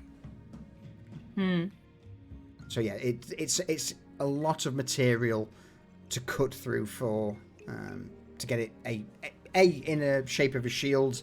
Then it has to be reinforced. The leather straps have to be somehow bolted onto it. So absolutely, there is a certain amount of work that's required. And as you look over it, you can kind of see where Varn was coming from. Yeah, so she is going to take that and go and look through the storehouse to see if there is some other non-wood material that's all one piece, about the appropriate shape for a shield, just to see if something can get put together for Thea before their trip. Yeah, there's certainly shields of various size knocking around the warehouse. All of them made of wood at this stage. Most of the metal shields have been handed out to the militia. I mean, like a large bone, like maybe a large scapula piece from a large predator, or a big piece of scrap metal that could be worked quickly into a shield. That's kind of what I'm thinking. Like if there's the way she sorts like the bone and stuff, like there'd be a bin that's like really big pieces that could be made into something big. She might rifle through that to see if there's something that could work in the short amount of time. And if she doesn't find anything there, she's going to give it up. Okay. In that case, roll me an investigation check. I'm going to say it's going to be difficult. Let's go for DC 14. Or DC 15. Investigation. Again, finding something and getting something available at this short amount of time before the day's out. And you smashed it. Bang on the money. Bang on. Sure, okay. You begin to rifle through shelf after shelf to the point where you're pulling pieces out. Eventually you find the shoulder blade of some creature. A piece of bone that's not marked on any of the journals, on the lists, that's almost tucked away, perhaps even fell down the back of one of the shelves in the storage area. It's old, but you heft it up, glance over it. It's about the right size. Perhaps with a few leather straps, it would be ideal to act as a temporary shield. So she is very excited, and is probably older than she is, and has been there since before she took over the storehouse. So she takes this and walks into the room where Varn is sitting with a big smile on her face, and she's like, "Can we get some straps on this before Silent Vigil?" Where the fuck did you find that? Aye, sure, of course. What is this? Straps as in, that for a shield? Mm-hmm. I mean, it won't last very long if used, but aye, I can certainly get some straps on it. It'll take me an hour and a half, maybe. 2 tops. That would be perfect.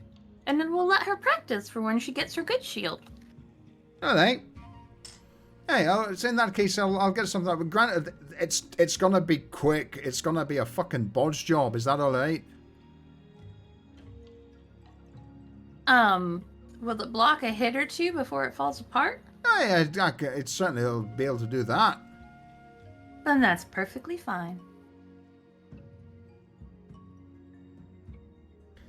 All right. With that, Varn scoops the small granite dice into a pouch, tucks it to his belt, hoists himself from the chair, takes the lump of bone from you, Katrina, and begins to make his way over to the forge. Over the next few hours, he forges a few nails, raids the tanned hide store bin for some straps of leather to use as handles, and ends up crafting a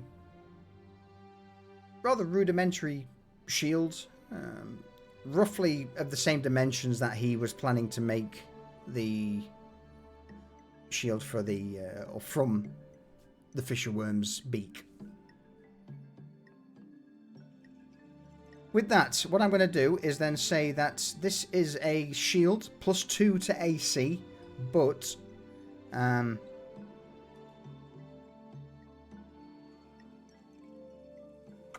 let's say that if you fail, you can use that AC on Katrina. Roll me a D4. Okay. No pressure. Small numbers. Small, fuck's sake. All right. After 4 hits, after the wielder has taken damage 4 times, that shield then breaks. We're good with that? I'm good with it. Yeah, that works. Yeah, I thought you might like it. Oh, yeah. Yeah. All right. You're welcome. So. Well, Thea may have a different reaction, but Joe likes it. Oh, I count on it. All right. In that case, then, let me talk amongst yourselves while I make this for you, Thea. So, Katrina, what are you up to now with the shield in hand? I just want to know, did Varn pick up his dice and tie that dice bag with 2 hands perfectly well? Yes. I thought as much. That's all I wanted to know. Yes. But yeah, if you could fill the gap for a moment while I sort this out, that would be grand. As you've got this shield in hand. Katrina is going to go to find her sister to give her this present, which she thinks is going to make her very happy.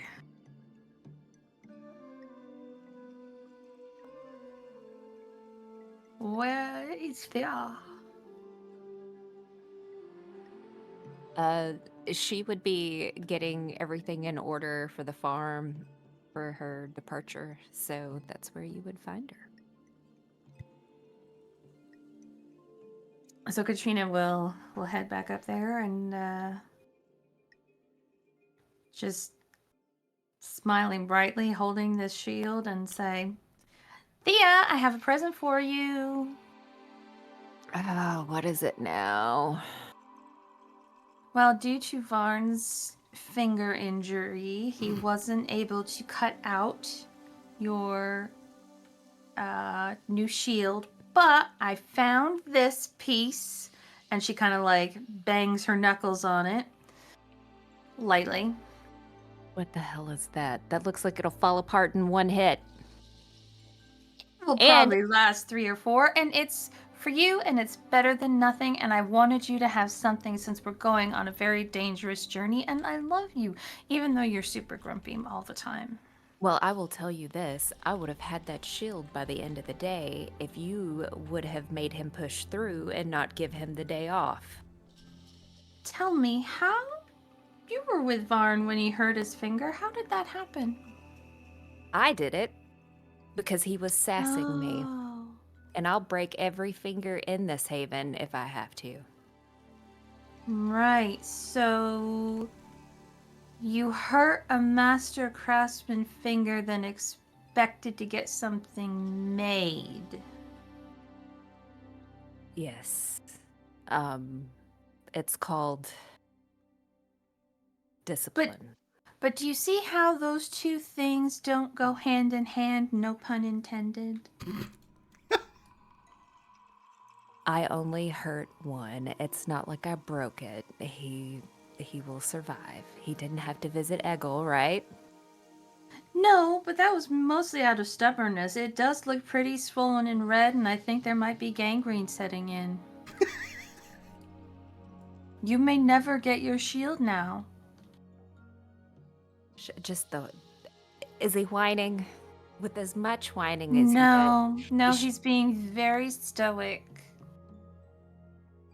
Also, Listen, Thea, to I you, feel whining is when people say more than yes ma'am or no ma'am. Now cut it out.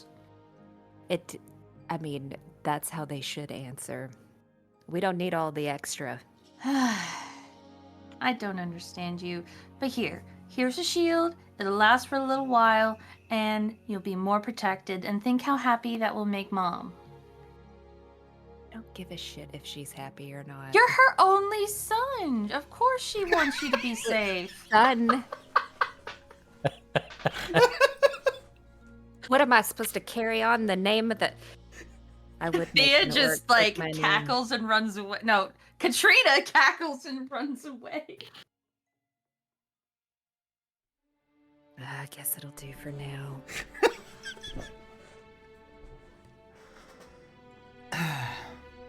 So, with that, I have added a rough bone shield to your inventory, Thea. Nice. Plus, due to the thickness of it, +2 to AC because it is a large piece of the bone of a monstrous creature. So, wooden shields in this setting, +1 AC. Bone shield with it being a little more harder to cut through, +2 AC. But after you've taken damage 4 times, it will break. Which now bumps your AC from 14 to 16. Okay. And it didn't up significantly the weight of my pack, so... Nope. It's something you carry... I would be carrying it on Absolutely. me. Yeah, it's something you carry in hand. So yeah, it's absolutely not a problem. But from a combat point of view, if there are certain things you wish to perhaps throw at someone, let's say you try and use a large boulder as an improvised weapon where you need 2 hands to lift it, I may say no because you've got a shield in that hand. So just something to keep in mind.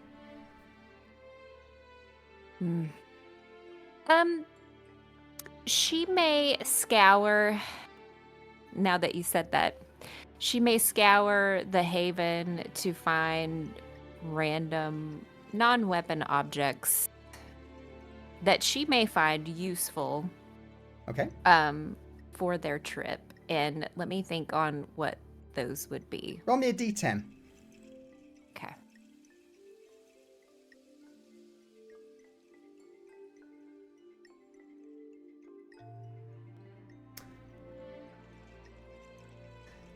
Either through bartering I didn't mean or... to do it through cap. That's fine. It's fine. Don't worry about it. So either through either bartering or just stuff at home, stuff you find out.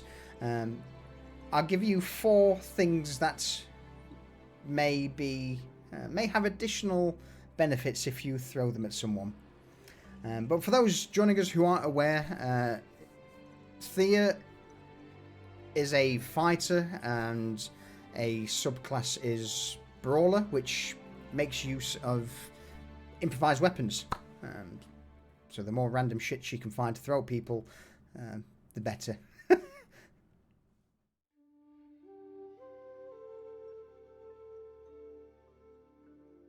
So yeah, you can grab miscellaneous items, but just earmark 4 to be a little extra special. Be it Perfect. a urn of alcohol or some fermented godflesh fungi. Go wild. Yeah, and I'll make sure that it's like what she would think that would be useful along the way, not just of like random collectibles, so that it makes sense. Absolutely. All right. A worm stink gland. Mmm. Oh dear. So Thea, Katrina, that's pretty much you guys up and about. Eggle, Grom, Yorick, anything from you guys? Any preparation, anything you wish to bring forth before this arduous journey into the Ashen Wastes begins?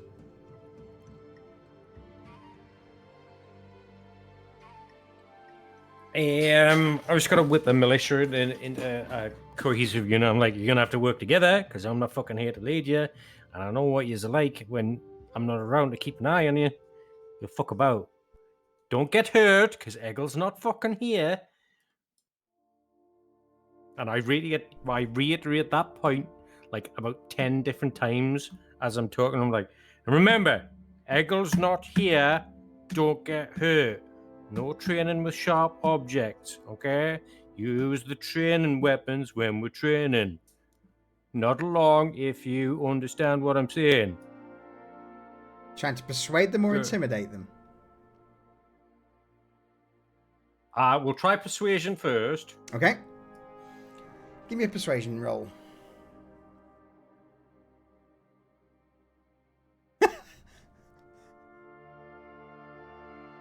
There's a few nods. The militia just...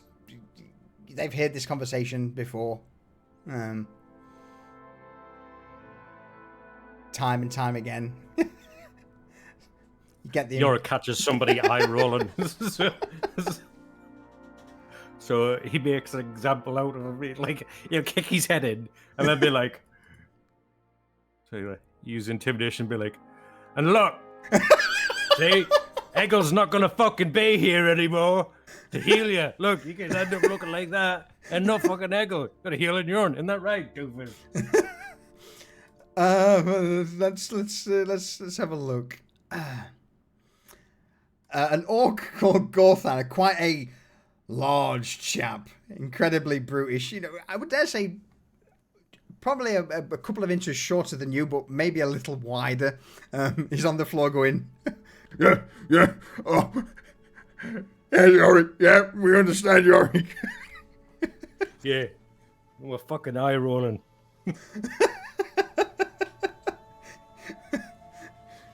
Gorthan is now just cradling himself on the ground. All of the other militia are stood there, nodding, intent full on you at this point, as the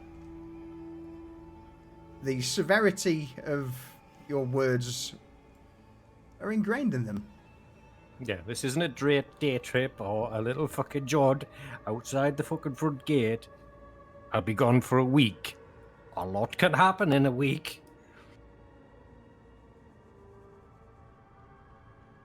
So that's what I'm doing. All right.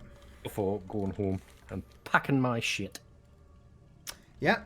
Is there any items you wish to take? I'm gonna bring extra rope. Okay. Because Grab whatever you need. sometimes we'll have to get extra climbing gear because I know sometimes there's big old ravines and sometimes you can't go around. Yep. So if there are any items people want to grab, again, with regards to basic items like rope or supplies needed, you can just grab them from the compendium, chuck them into your inventory, and just make sure you tell us what you're taking with you. And with regards to rations, there is rations available in the core items compendium. Katrina, how much food are you taking? Jeez. We are taking enough for 7 days for 5 people to be well fed. So, with that then, I'm going to say each day's worth of each day's worth of ration for you all is 1 haven resource. So 7 days would be 7 haven resources. Okay. You've got 26 in Hollow Rest at the minute. Yeah, so we've got 19 left behind. That's fine. And again, these are things, you can grab more on the way, but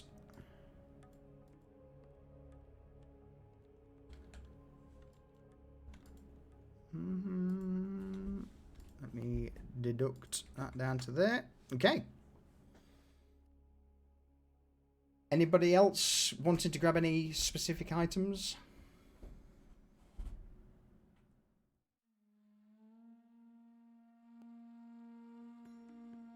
Nope.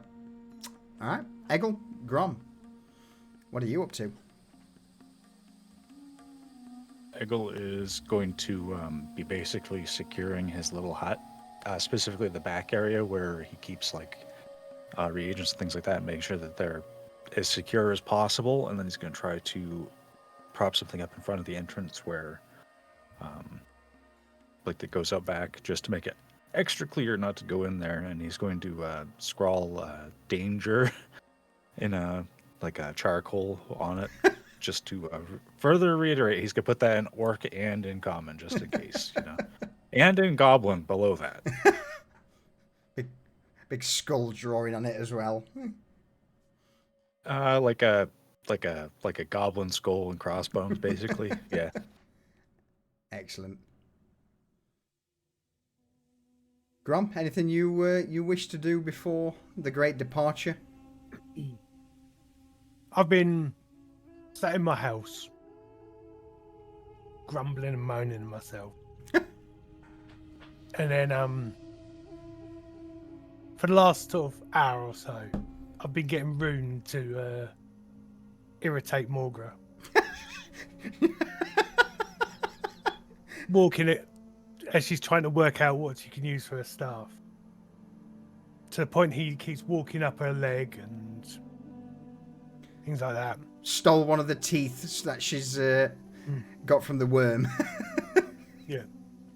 Because it's not working, the tooth. No. No. And wondering how long it's going to take her to notice that he's missing a claw on one of his hind feet. Ooh.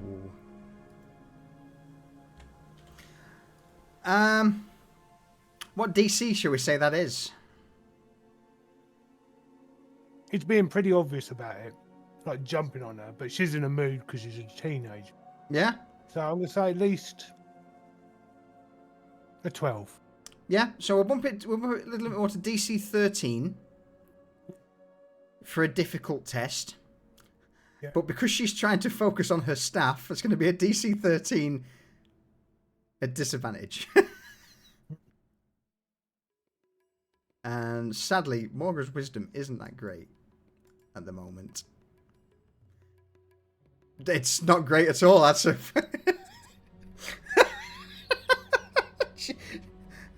With a crit fail. She keeps constantly trying to bat Rune away as she's working. She's like, Rune, just leave me. Go away. Bugger off. And as she tries to swipe at Rune to push him off the counter she's working on, she ends up just skittering all of the various tools, the worm's teeth she's collected, and a few other bits and pieces from the workshop all over the floor. And then from where you're sat, Grom, you just hear a string of expletives as Rune-Gore flies out of her room and just lands at your feet. If a dragon or a pseudo-dragon could look smug, he is the very image of it.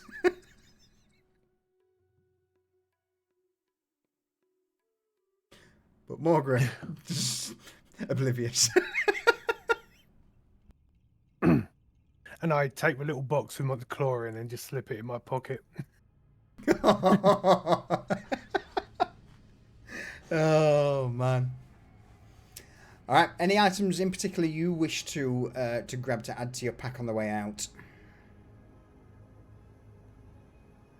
I'm going to grab some extra parchment, Okay. a bottle of ink, and a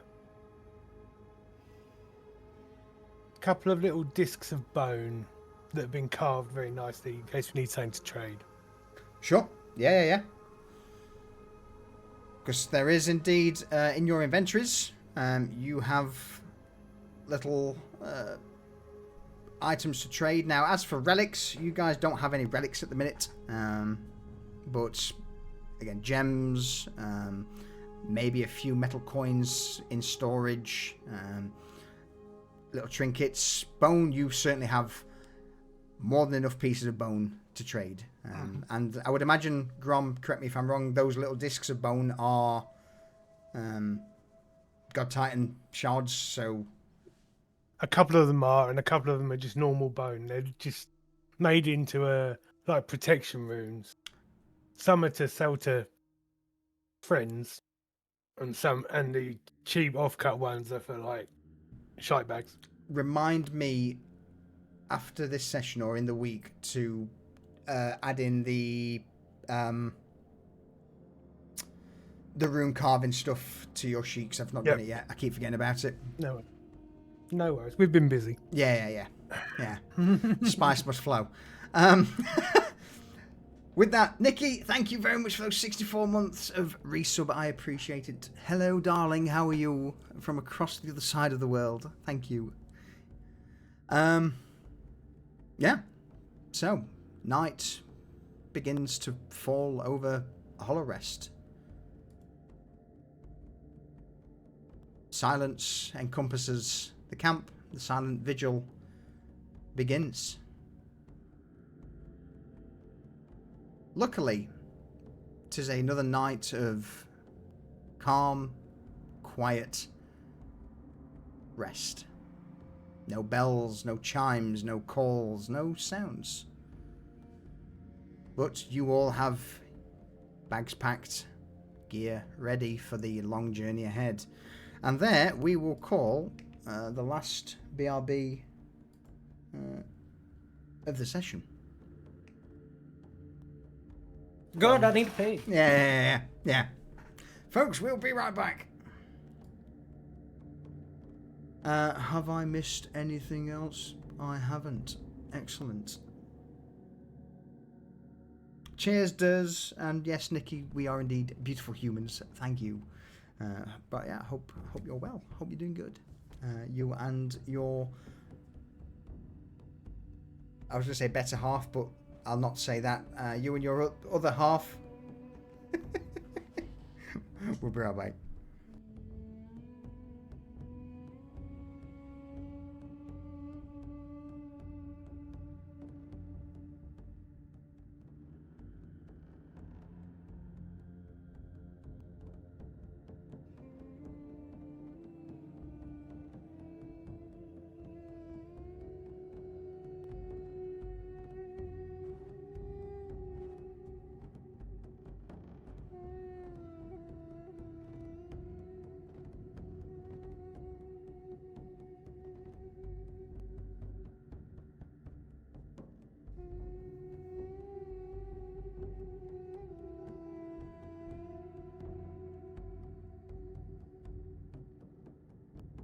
But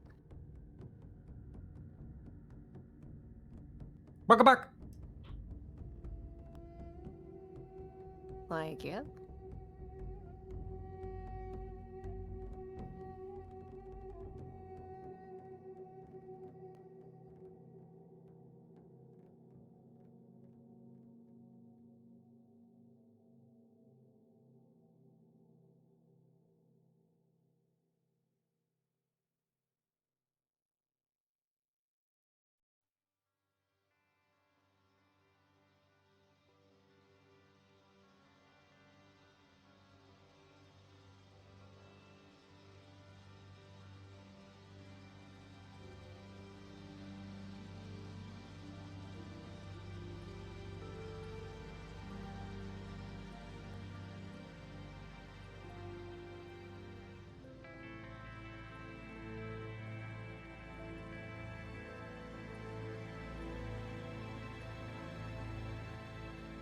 I too am back.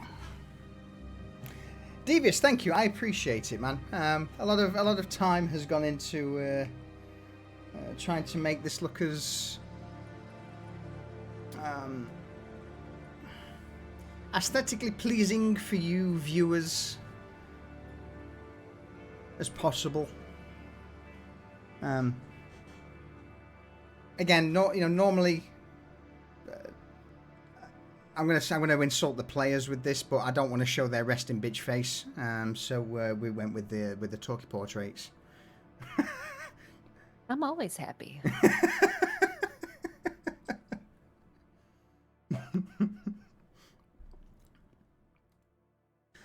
So yeah, it's one thing. As I say, we try and put on a good show for everyone, as well as again. The reason we stream is more just as a record of the time we spend gaming, but we also again appreciate everyone here for jumping in and watching along, and we all hope, I think I can speak for you guys as well as players, but we hope you all enjoy the shit we do. If you don't, tough, because we do. Yes, we are a very RP heavy group.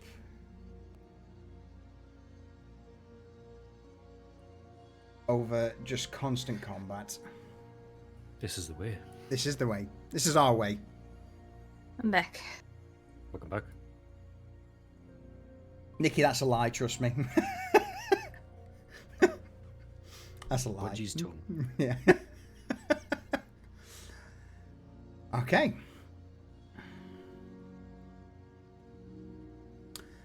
If we are all back and at it.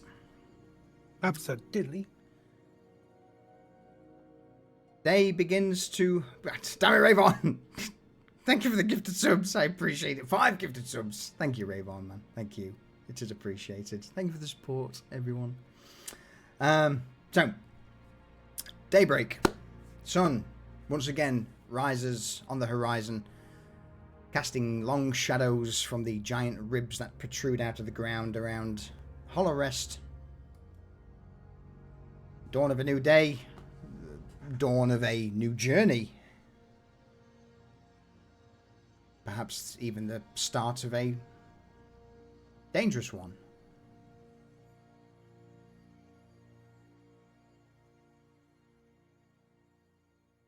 Yeah. Yorick, Uh-huh.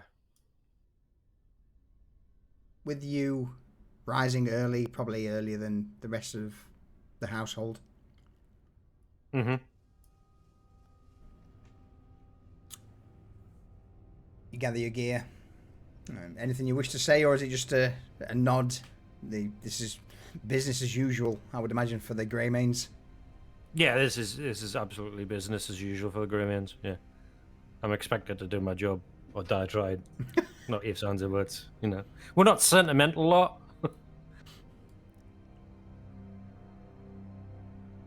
But we have pride in what we do. So yeah, that's about it. So I don't even try to wake anybody. I just get up, grab my pack, and I wait by the guard that's doing the silent vigil. I just stand there till the rest of the group arrive. All right. Katrina would probably be next, Mm-hmm. with someone helping her from the crafting hut to haul down all the food and general equipment that's been gathered for the trip. Yep.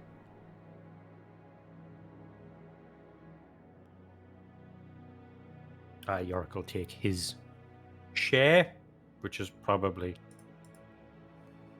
as much as he can physically carry. Yeah, it's like long tent. It's like tents, bedrolls, things like that, like from the communal stores. I'll try and carry probably Eggle's share because he's small and he can't carry fucking 7 days worth of food. I've got it. I've got it. Are you I don't need sure? as much as you. Well, I never thought about that. Where's mine? One of the perks.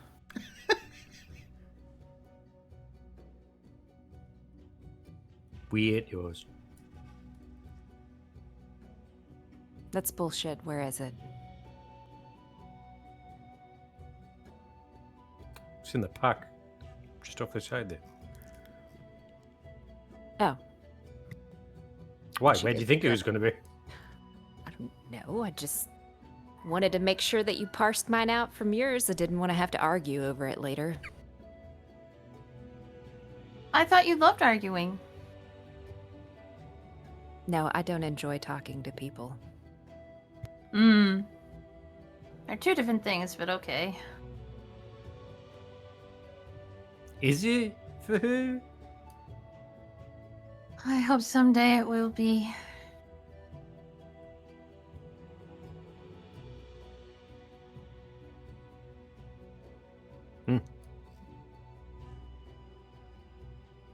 What are we talking about? Don't worry about it.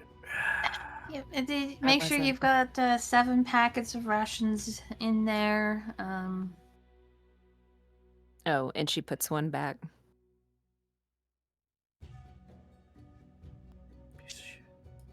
As per usual, Grom's the last to arrive.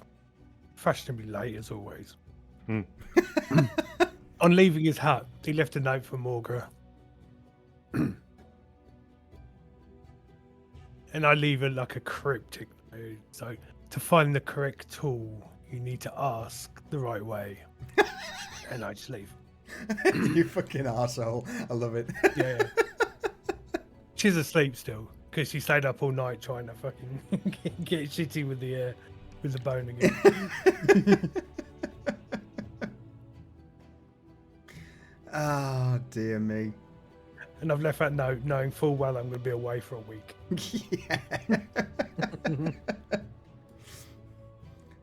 Oh, 2 hype trains today. Everyone, what is going on? Thank you. So, with you all now gathered at the watchtowers and the bone walk, the individual on the silent vigil, quite a well-built, muscled, orcish woman, looks down from the bridge that crosses, sees you all, offers a nod in your direction as she begins to tug hard on the rope that connects the lattice work of bells, charms, and alarms.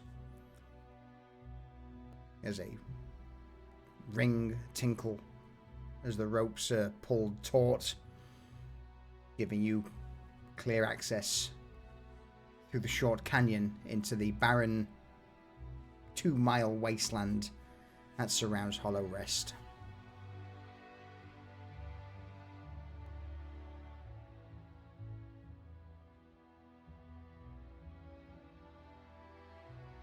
And off we go.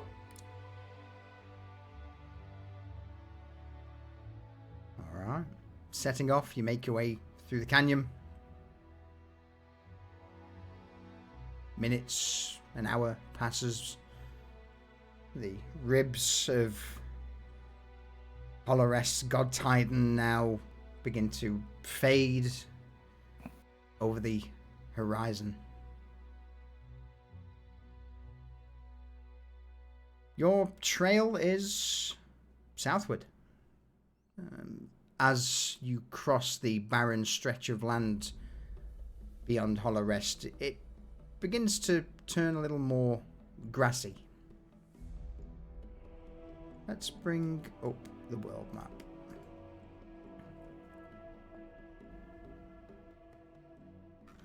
Is there a small, like, mountain range? There is indeed. Oh, before the wastes. Yep. So, what turns from barren wasteland into almost plains, grassland.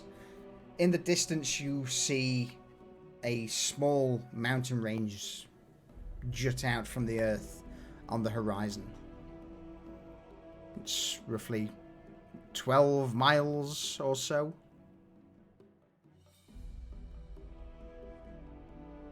You begin to pass by the shattered rocks, and the air slowly over the span of several hours starts to go from the somewhat humid but temperate air to something a little drier as you now reach the small range that separates the Great Forest from the ash wastes.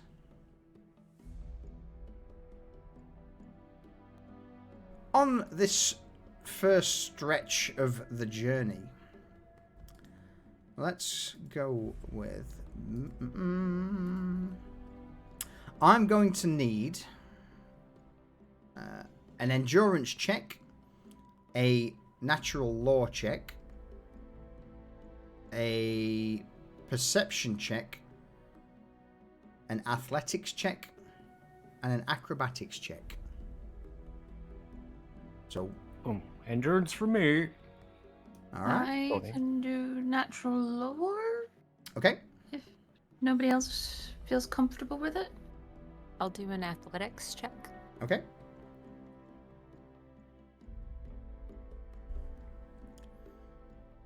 What's left? So we've got natural law, acrobatics, and perception. I'm attempting to do a natural lore check. It's not working. First- What did I do wrong? Refresh Foundry quick just in case. Okay. Or I can do acrobatics if Grom isn't feeling spicy. Eggle smashed the acrobatics. Oh, never mind. Would you believe that was actually my highest bonus of all of the options? I'll do perceptions. Okay, yep. So, perception. yep, perception it is. Excellent. Shit. Okay. So, for the first half of the journey, of the first 12 miles, as you begin to cross over the divide between the Great Forest into the ash wastes, this isn't an area that is as unwelcoming as the ash waste itself. This is mostly barren, a lot of rocks, a lot of mountainous area. Those are all solid rolls. Yorick, Yeah. how does the group feel during this first length of the journey? Pretty spry. There'll probably be a little bit of excitement because this is somewhere new for the vast majority. So everybody's kind of got that excited, oh, we're going on an adventure energy before reality sets in. All right. Would there be any point in this stretch as you make your way into the more mountainous regions that you would easily overcome, or perhaps help others to overcome?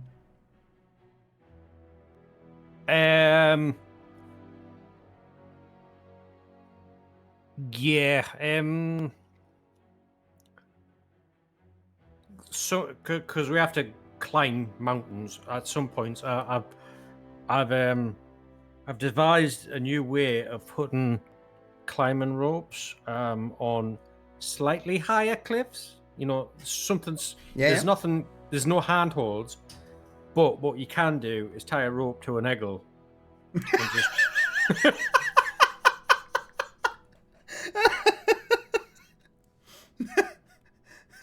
just chuck them the 5 foot up, you know. Oh All right. dear. In future, if it ever comes to it where you need to throw an eggle for any sort of athletics or endurance or any checks like that, I will give you a +1 to that roll if you are throwing eggle. +1 eggle throw checks. Roger. If eggle's willing, you get +1 to the roll. Yeah. If he's not willing, you get -1. I think that sounds fair. If he's willing, it's +1. If he's not willing, it's a -1. Is he's kicking and screaming? Okay, so yeah, with the joy of a new journey, yes, you're all aware that the broken world is Lorinthor is a dangerous place. It's not for the faint of heart, not for the weak. But you all know this. You're not weak. You're the cream of the crop of Hollow Rest. And with Eggle being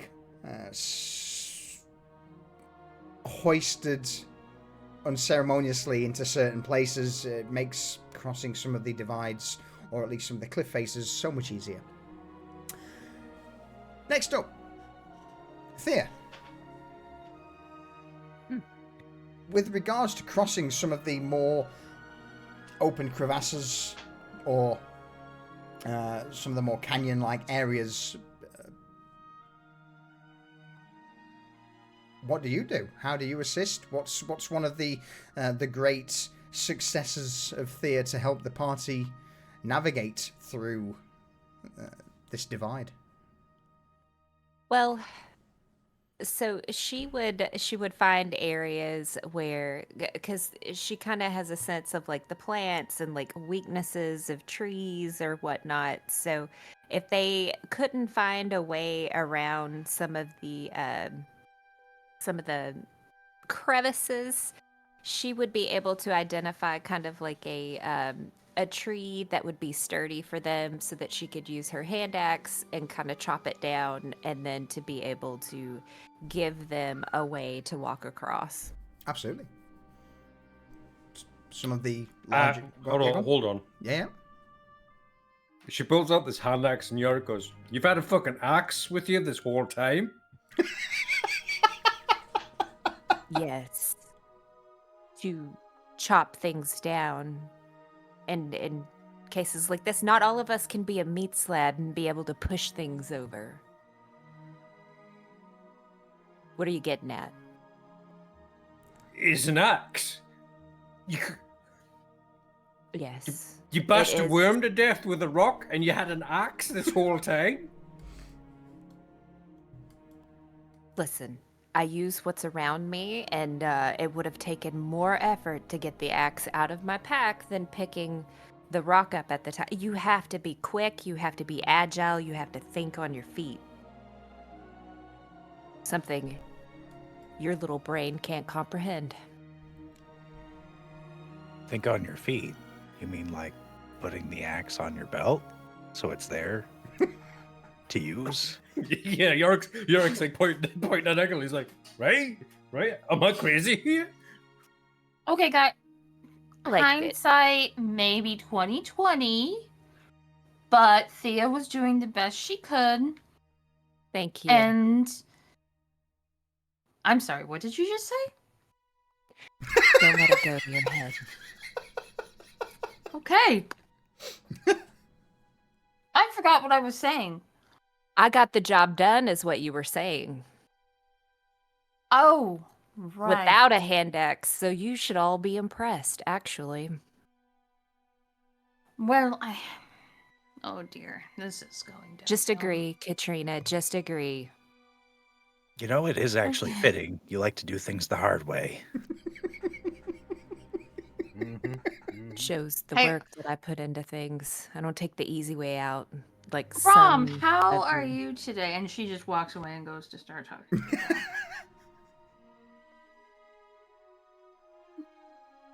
you. Littlefoot sore, but fine.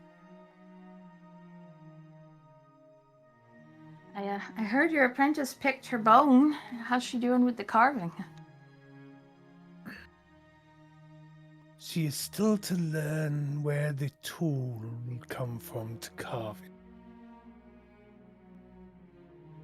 it. All part of the process, Yes. The forming of one's staff usually takes years to get it just so.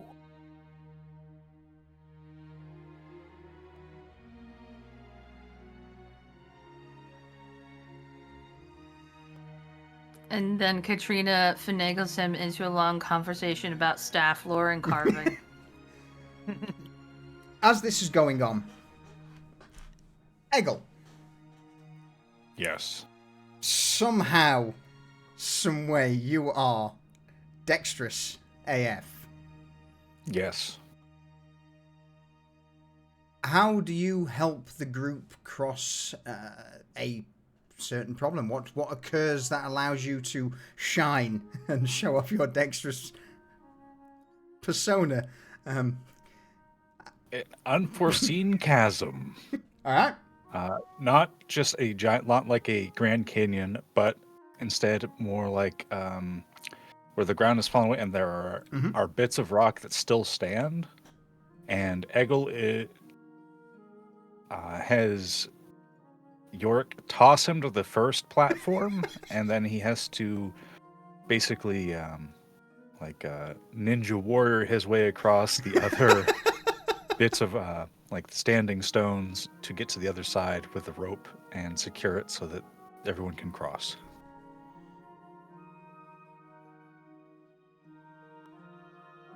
Anything from others as you see Yorick yeet Eggle onto these pillars, and then Eggle just, like a hyperactive powerball, bounces from rock to rock and pillar before reaching the other side. Yeah, Yorick's just happy about his budding bromance with the goblin.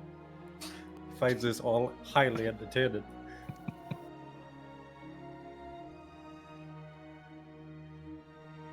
Grom's just sitting thinking, if word of this ever gets back to Hollow Rest, a new sport will be born.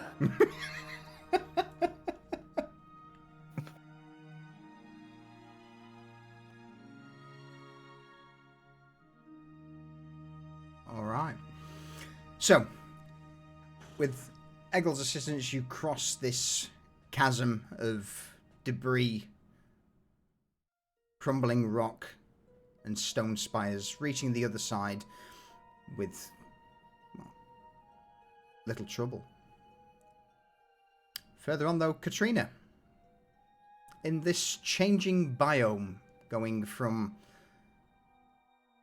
what you've mostly known, that of Hollow Rest and the forest, now beginning to give way to a much drier, dustier, rockier climate. What do you see? What do you do to help the crew along? Well, she's been relaying the information she got from Varn about the path, the journey, and what to do when you get there to gain entry, and kind of like comparing notes with Yorick along the way.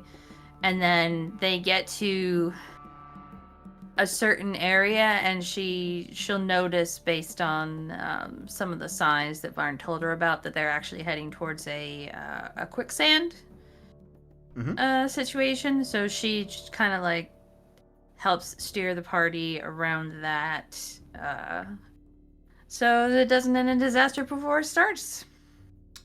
Absolutely. Some of the information that Varn gave you, especially that of Lantern Deep, is very different to that of Hollow Rest. Whereas in Hollow Rest, come night, there is naught but silence. For Lantern Deep, it's almost the reverse. There is no one to greet you should you approach in the day.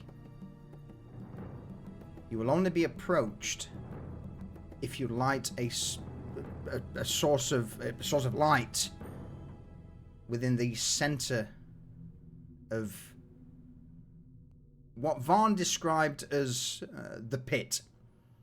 And he said you will recognize it when you see it. For you, Yorick, you certainly do remember that you entered Lantern Deep at night, and you do remember a large open area, like a small quarry. But it was a case of Vaughn told you, Katrina, that when the light is lit, someone will arrive to escort you within moments. Gotcha. But should you approach Lantern Deep in the day, there'll be no entry. There'll be no one to see you, no one to greet you.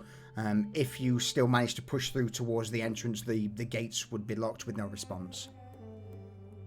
And and I guess imagine this ritual is born out of them. And she would ask Varn, you only get entry if you prove you're human, or not, or yeah, you've nailed it in one there. To prove that you are sentient, coherent, thank you, yeah, able to make fire, and also brave light in the dark. So again, another ritual from another haven, completely alien to, I would guess, to an extent to you guys, where dark is where things come out, where the monsters come out. Yeah. And Katrina kind of goes on and on about this and her theories with Yorick about it, because she just finds it absolutely fascinating from a lore perspective. Yorick doesn't like it. He's like, I didn't like it then. I don't like it now. Yeah, you're lighting a fire in the dark. Everything knows where you are.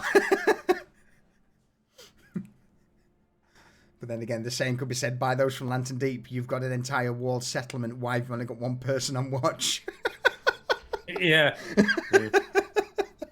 You don't fuck with tradition, okay? It's a fucked up world. All right.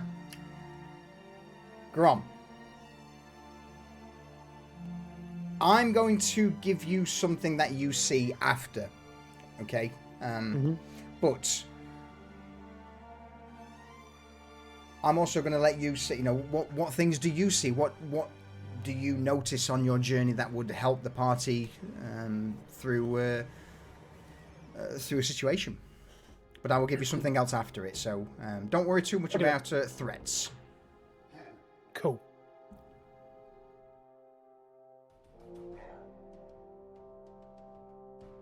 Oh, as it's a nice warm area and there's plenty of updraft, runes are flying like a little red torpedo in the sky. And he sees part of a path that's been covered with a landslide. No, rock slide,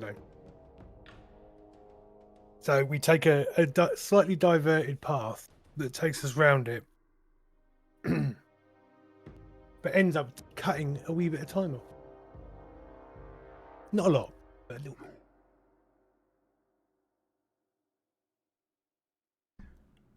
So with Rune flying round, alerting you to the landslide ahead, you take a slightly alternative path, which also gives you something else that you notice, Grom, or maybe Rune notices. Rune notices some forms flying in the distance.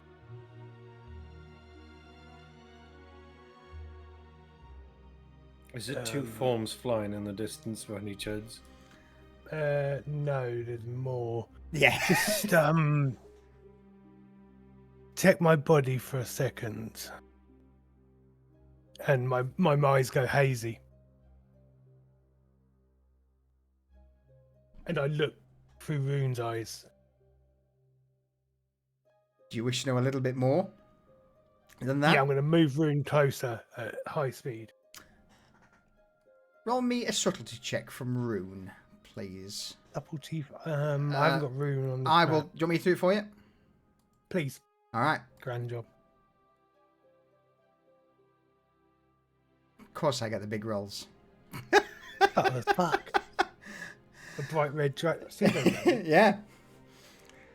So, with Rune setting off at a brisk pace even, he begins to use some of the towering stone columns as cover, moving between them. From his perspective, Grom, you would see roughly two groups. A group lower down to the ground of 3, which seem to be hunting scouts, those that the hunting party. The remaining ones who are hovering above a spire seem to be the rest of the family. Those 5 aren't so alert, but the 3 of the hunting party are certainly scouring the ground below, weaving in and out of rocks, looking for any signs of movement. So 8 in total. 3 initially, with the potential for 5 others. Yep.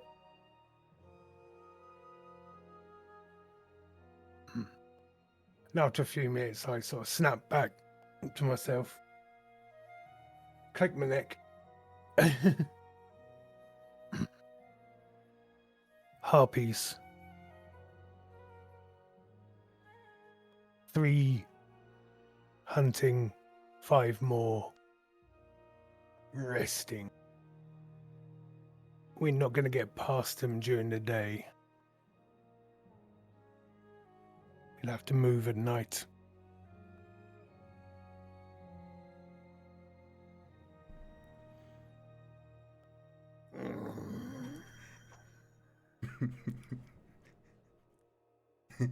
Yorick doesn't like that. He goes.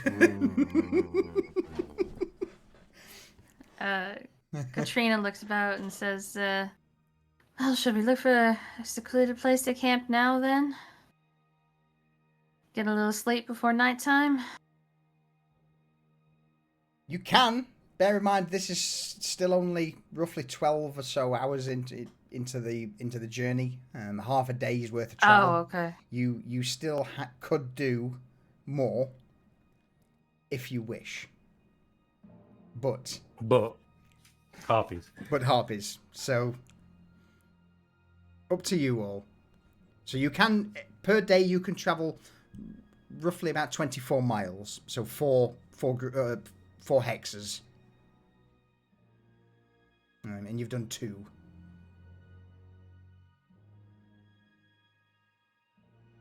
fact, I should probably move you back to about there, actually. It's up to you all. As you see, or at least as Grom sees this. What's a group of harpies called? Is it like a murder of crows or a murder of harpies? A flock of harpies? Harpies with herpes. Funny. Pretty sure it's called a nope. A nope. I mean, harpies. Has anyone? From the smell alone, it's a nope. Sorry, go ahead. No. If anyone, it depends on what you want to do. I'm not gonna give you any ideas. At this moment in time, Grom is the only one who's seen them ahead. You can either wade in, you can study them, you can pull back and camp. It's whatever you all wish to do.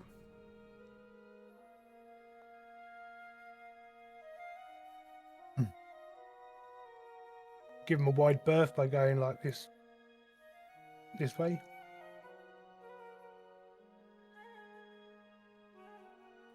You want a detour? I'd prefer the detour over traveling at night, especially in this terrain. Like, we don't see a crevasse at night. That's it.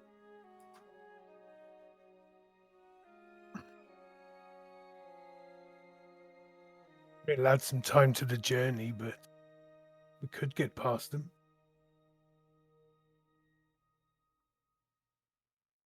We'll just have to get extra resources when we get to Lantern Deep. I also they're full packs, so we could conserve a little bit if we wanted to, depending on how tough the rest of the journey is. I mean, we don't know what's going to be on the other end of the journey, right? True.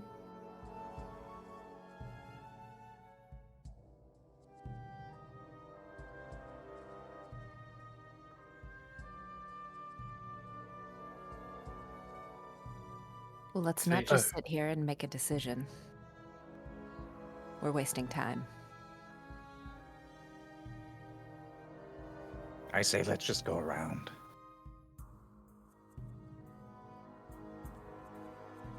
Sounds like that's what everyone wants to do, so that's the decision. Let's go.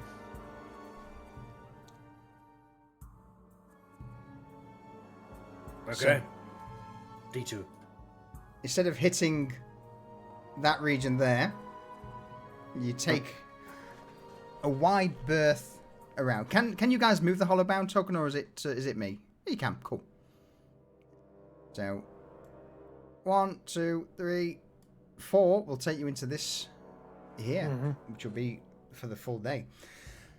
So yeah, you begin to sweep around. You take a little bit of a backtrack,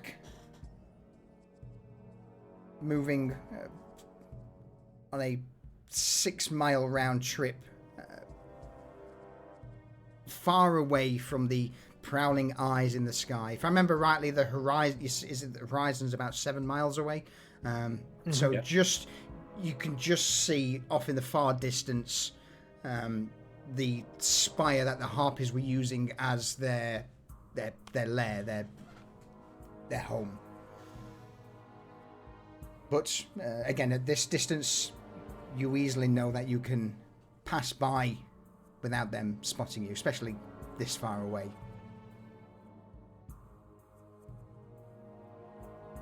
Which brings us to there. At this point, roughly 18 or so hours have passed since you left Hollow Rest, and just far away you begin to see on the opposite horizon the sun now starting to dip below. To the east, the sky, the creeping twilight as darkness starts setting in. What do you all do to look for a place to settle for the night? Or do you just push on through the darkness? No, we'll probably look for a cave. Because dropping in a big hole is well, how is it forming? Yeah. Absolutely. So yeah, narrate. Tell me, how do you all settle down for the night? What do you find? What's I'm not going to ask for anything. You've made the rolls for the day.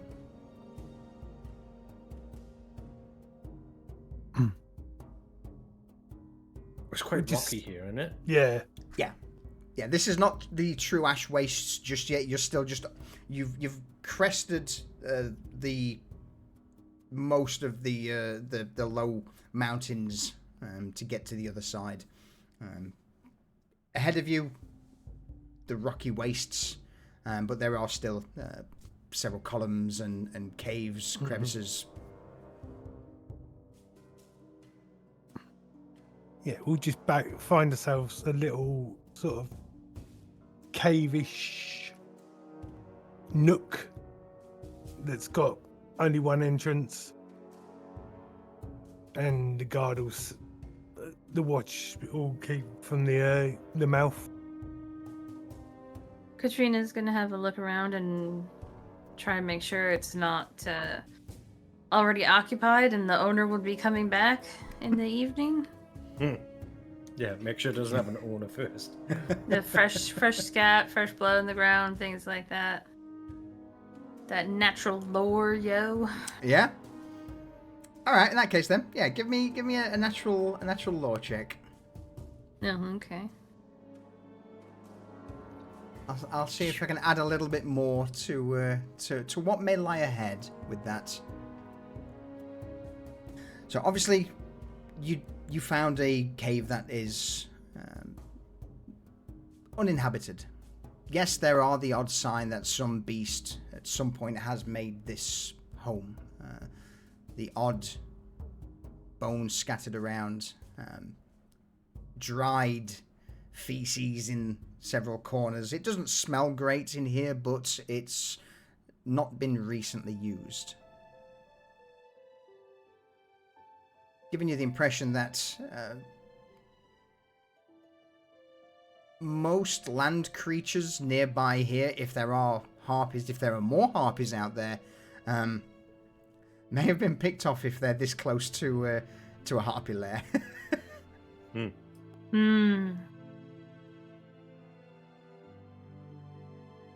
Their loss, our gain. Yeah, worked out in our favour. Absolutely. So, with bedrolls unpacked, you begin to settle it in for the night. Have a look at the old camp activities. Is there anything anyone wishes to do overnight? And we'll RP out the consequences next session.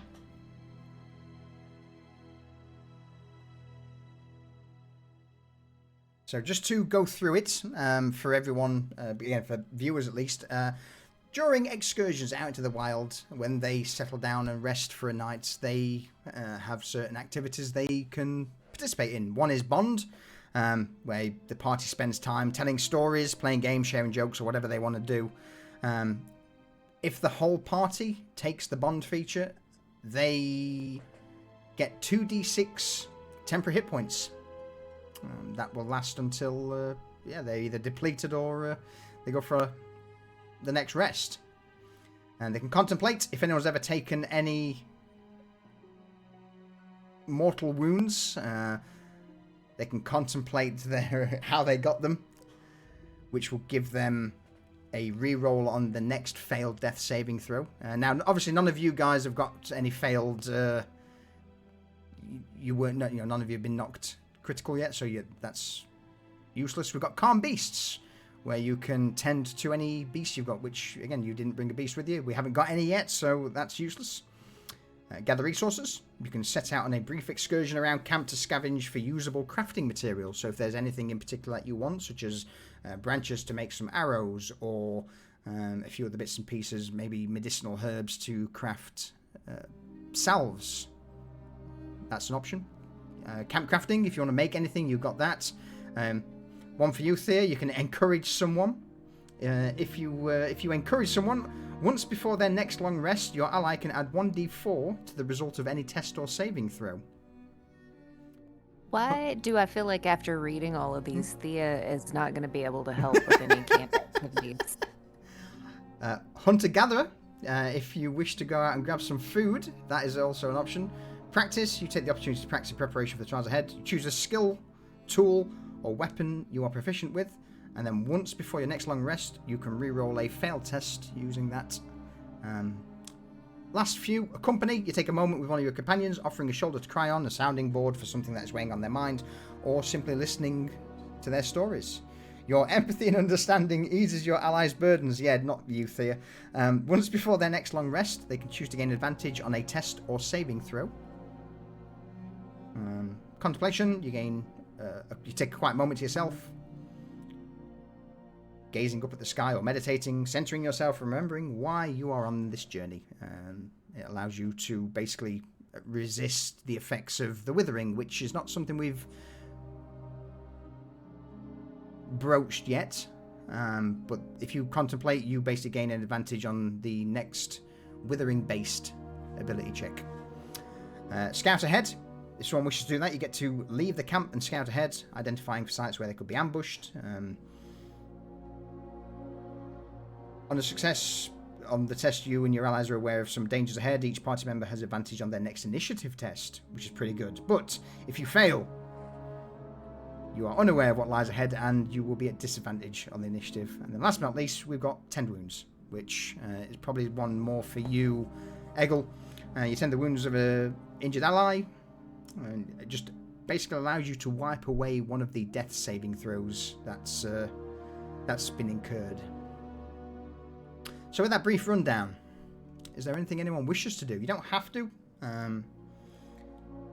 From a DM's point of view, I guess the main thing for me would be if you don't want to do anything in particular, and you guys like, yeah, we don't want to do anything. Probably just bond, and then next session we can pick up on what happened, what was that bonding experience like, and you all would get 2d6 temporary hit points. I like that. Yeah. We'll do some bonding. We'll force Thea to bond. Can't wait. So have a think. Again, it's when we say bond, it doesn't mean becoming best of friends. It just means getting to know each other a little better. But again, bonding, you all have to be in agreement that that's the one thing you're doing.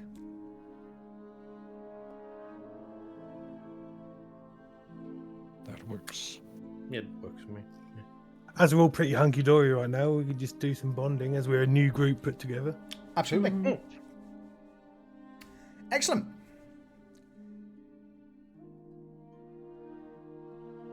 So, we will pick things up next week as you all begin to settle in for the night. Have a think on what you wish to talk about, how you wish to get to know each other a little better. Do you light a fire, or do you just keep it quiet? But with that, that's our first foray out into the wider world.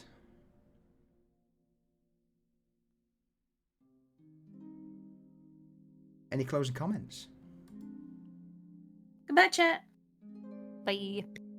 Goodbye. Don't be a harpy. Lisan al-Ghalib.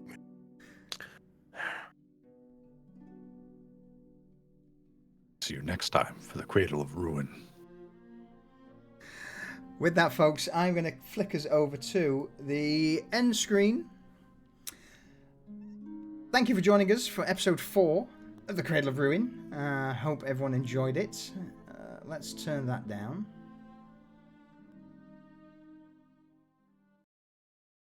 Turn this up.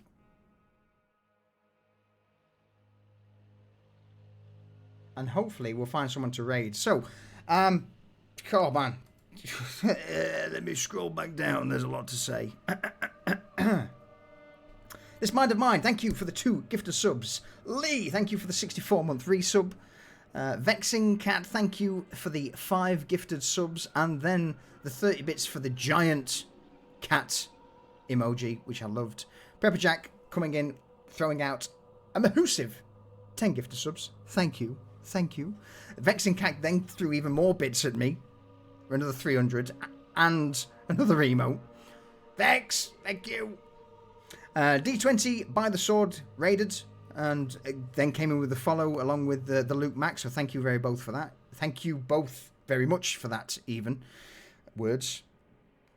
Nikki 64-month resub. Thank you, darling. Ravon, the dapperest of gentlemen. Thank you, good sir, for the 5 gifted subs. And Devious Hearts, thank you for the bitties. It's appreciated. Are we going to have 40k Saturday? No, I think so. We missed 40k yesterday, and I think we've got some players down next Saturday, so we may be having a bit of a 2-week delay on the Black Bolt due to scheduling. Scheduling is TTRPG's worst nemesis. But yeah, everyone, thank you as always for the support. It is appreciated. I'll see you all hopefully next Sunday for episode 5 of The Cradle of Ruin. With that said, I'm going to turn the music up, find someone to raid, and bugger off. Goodbye. Ta-ta for now.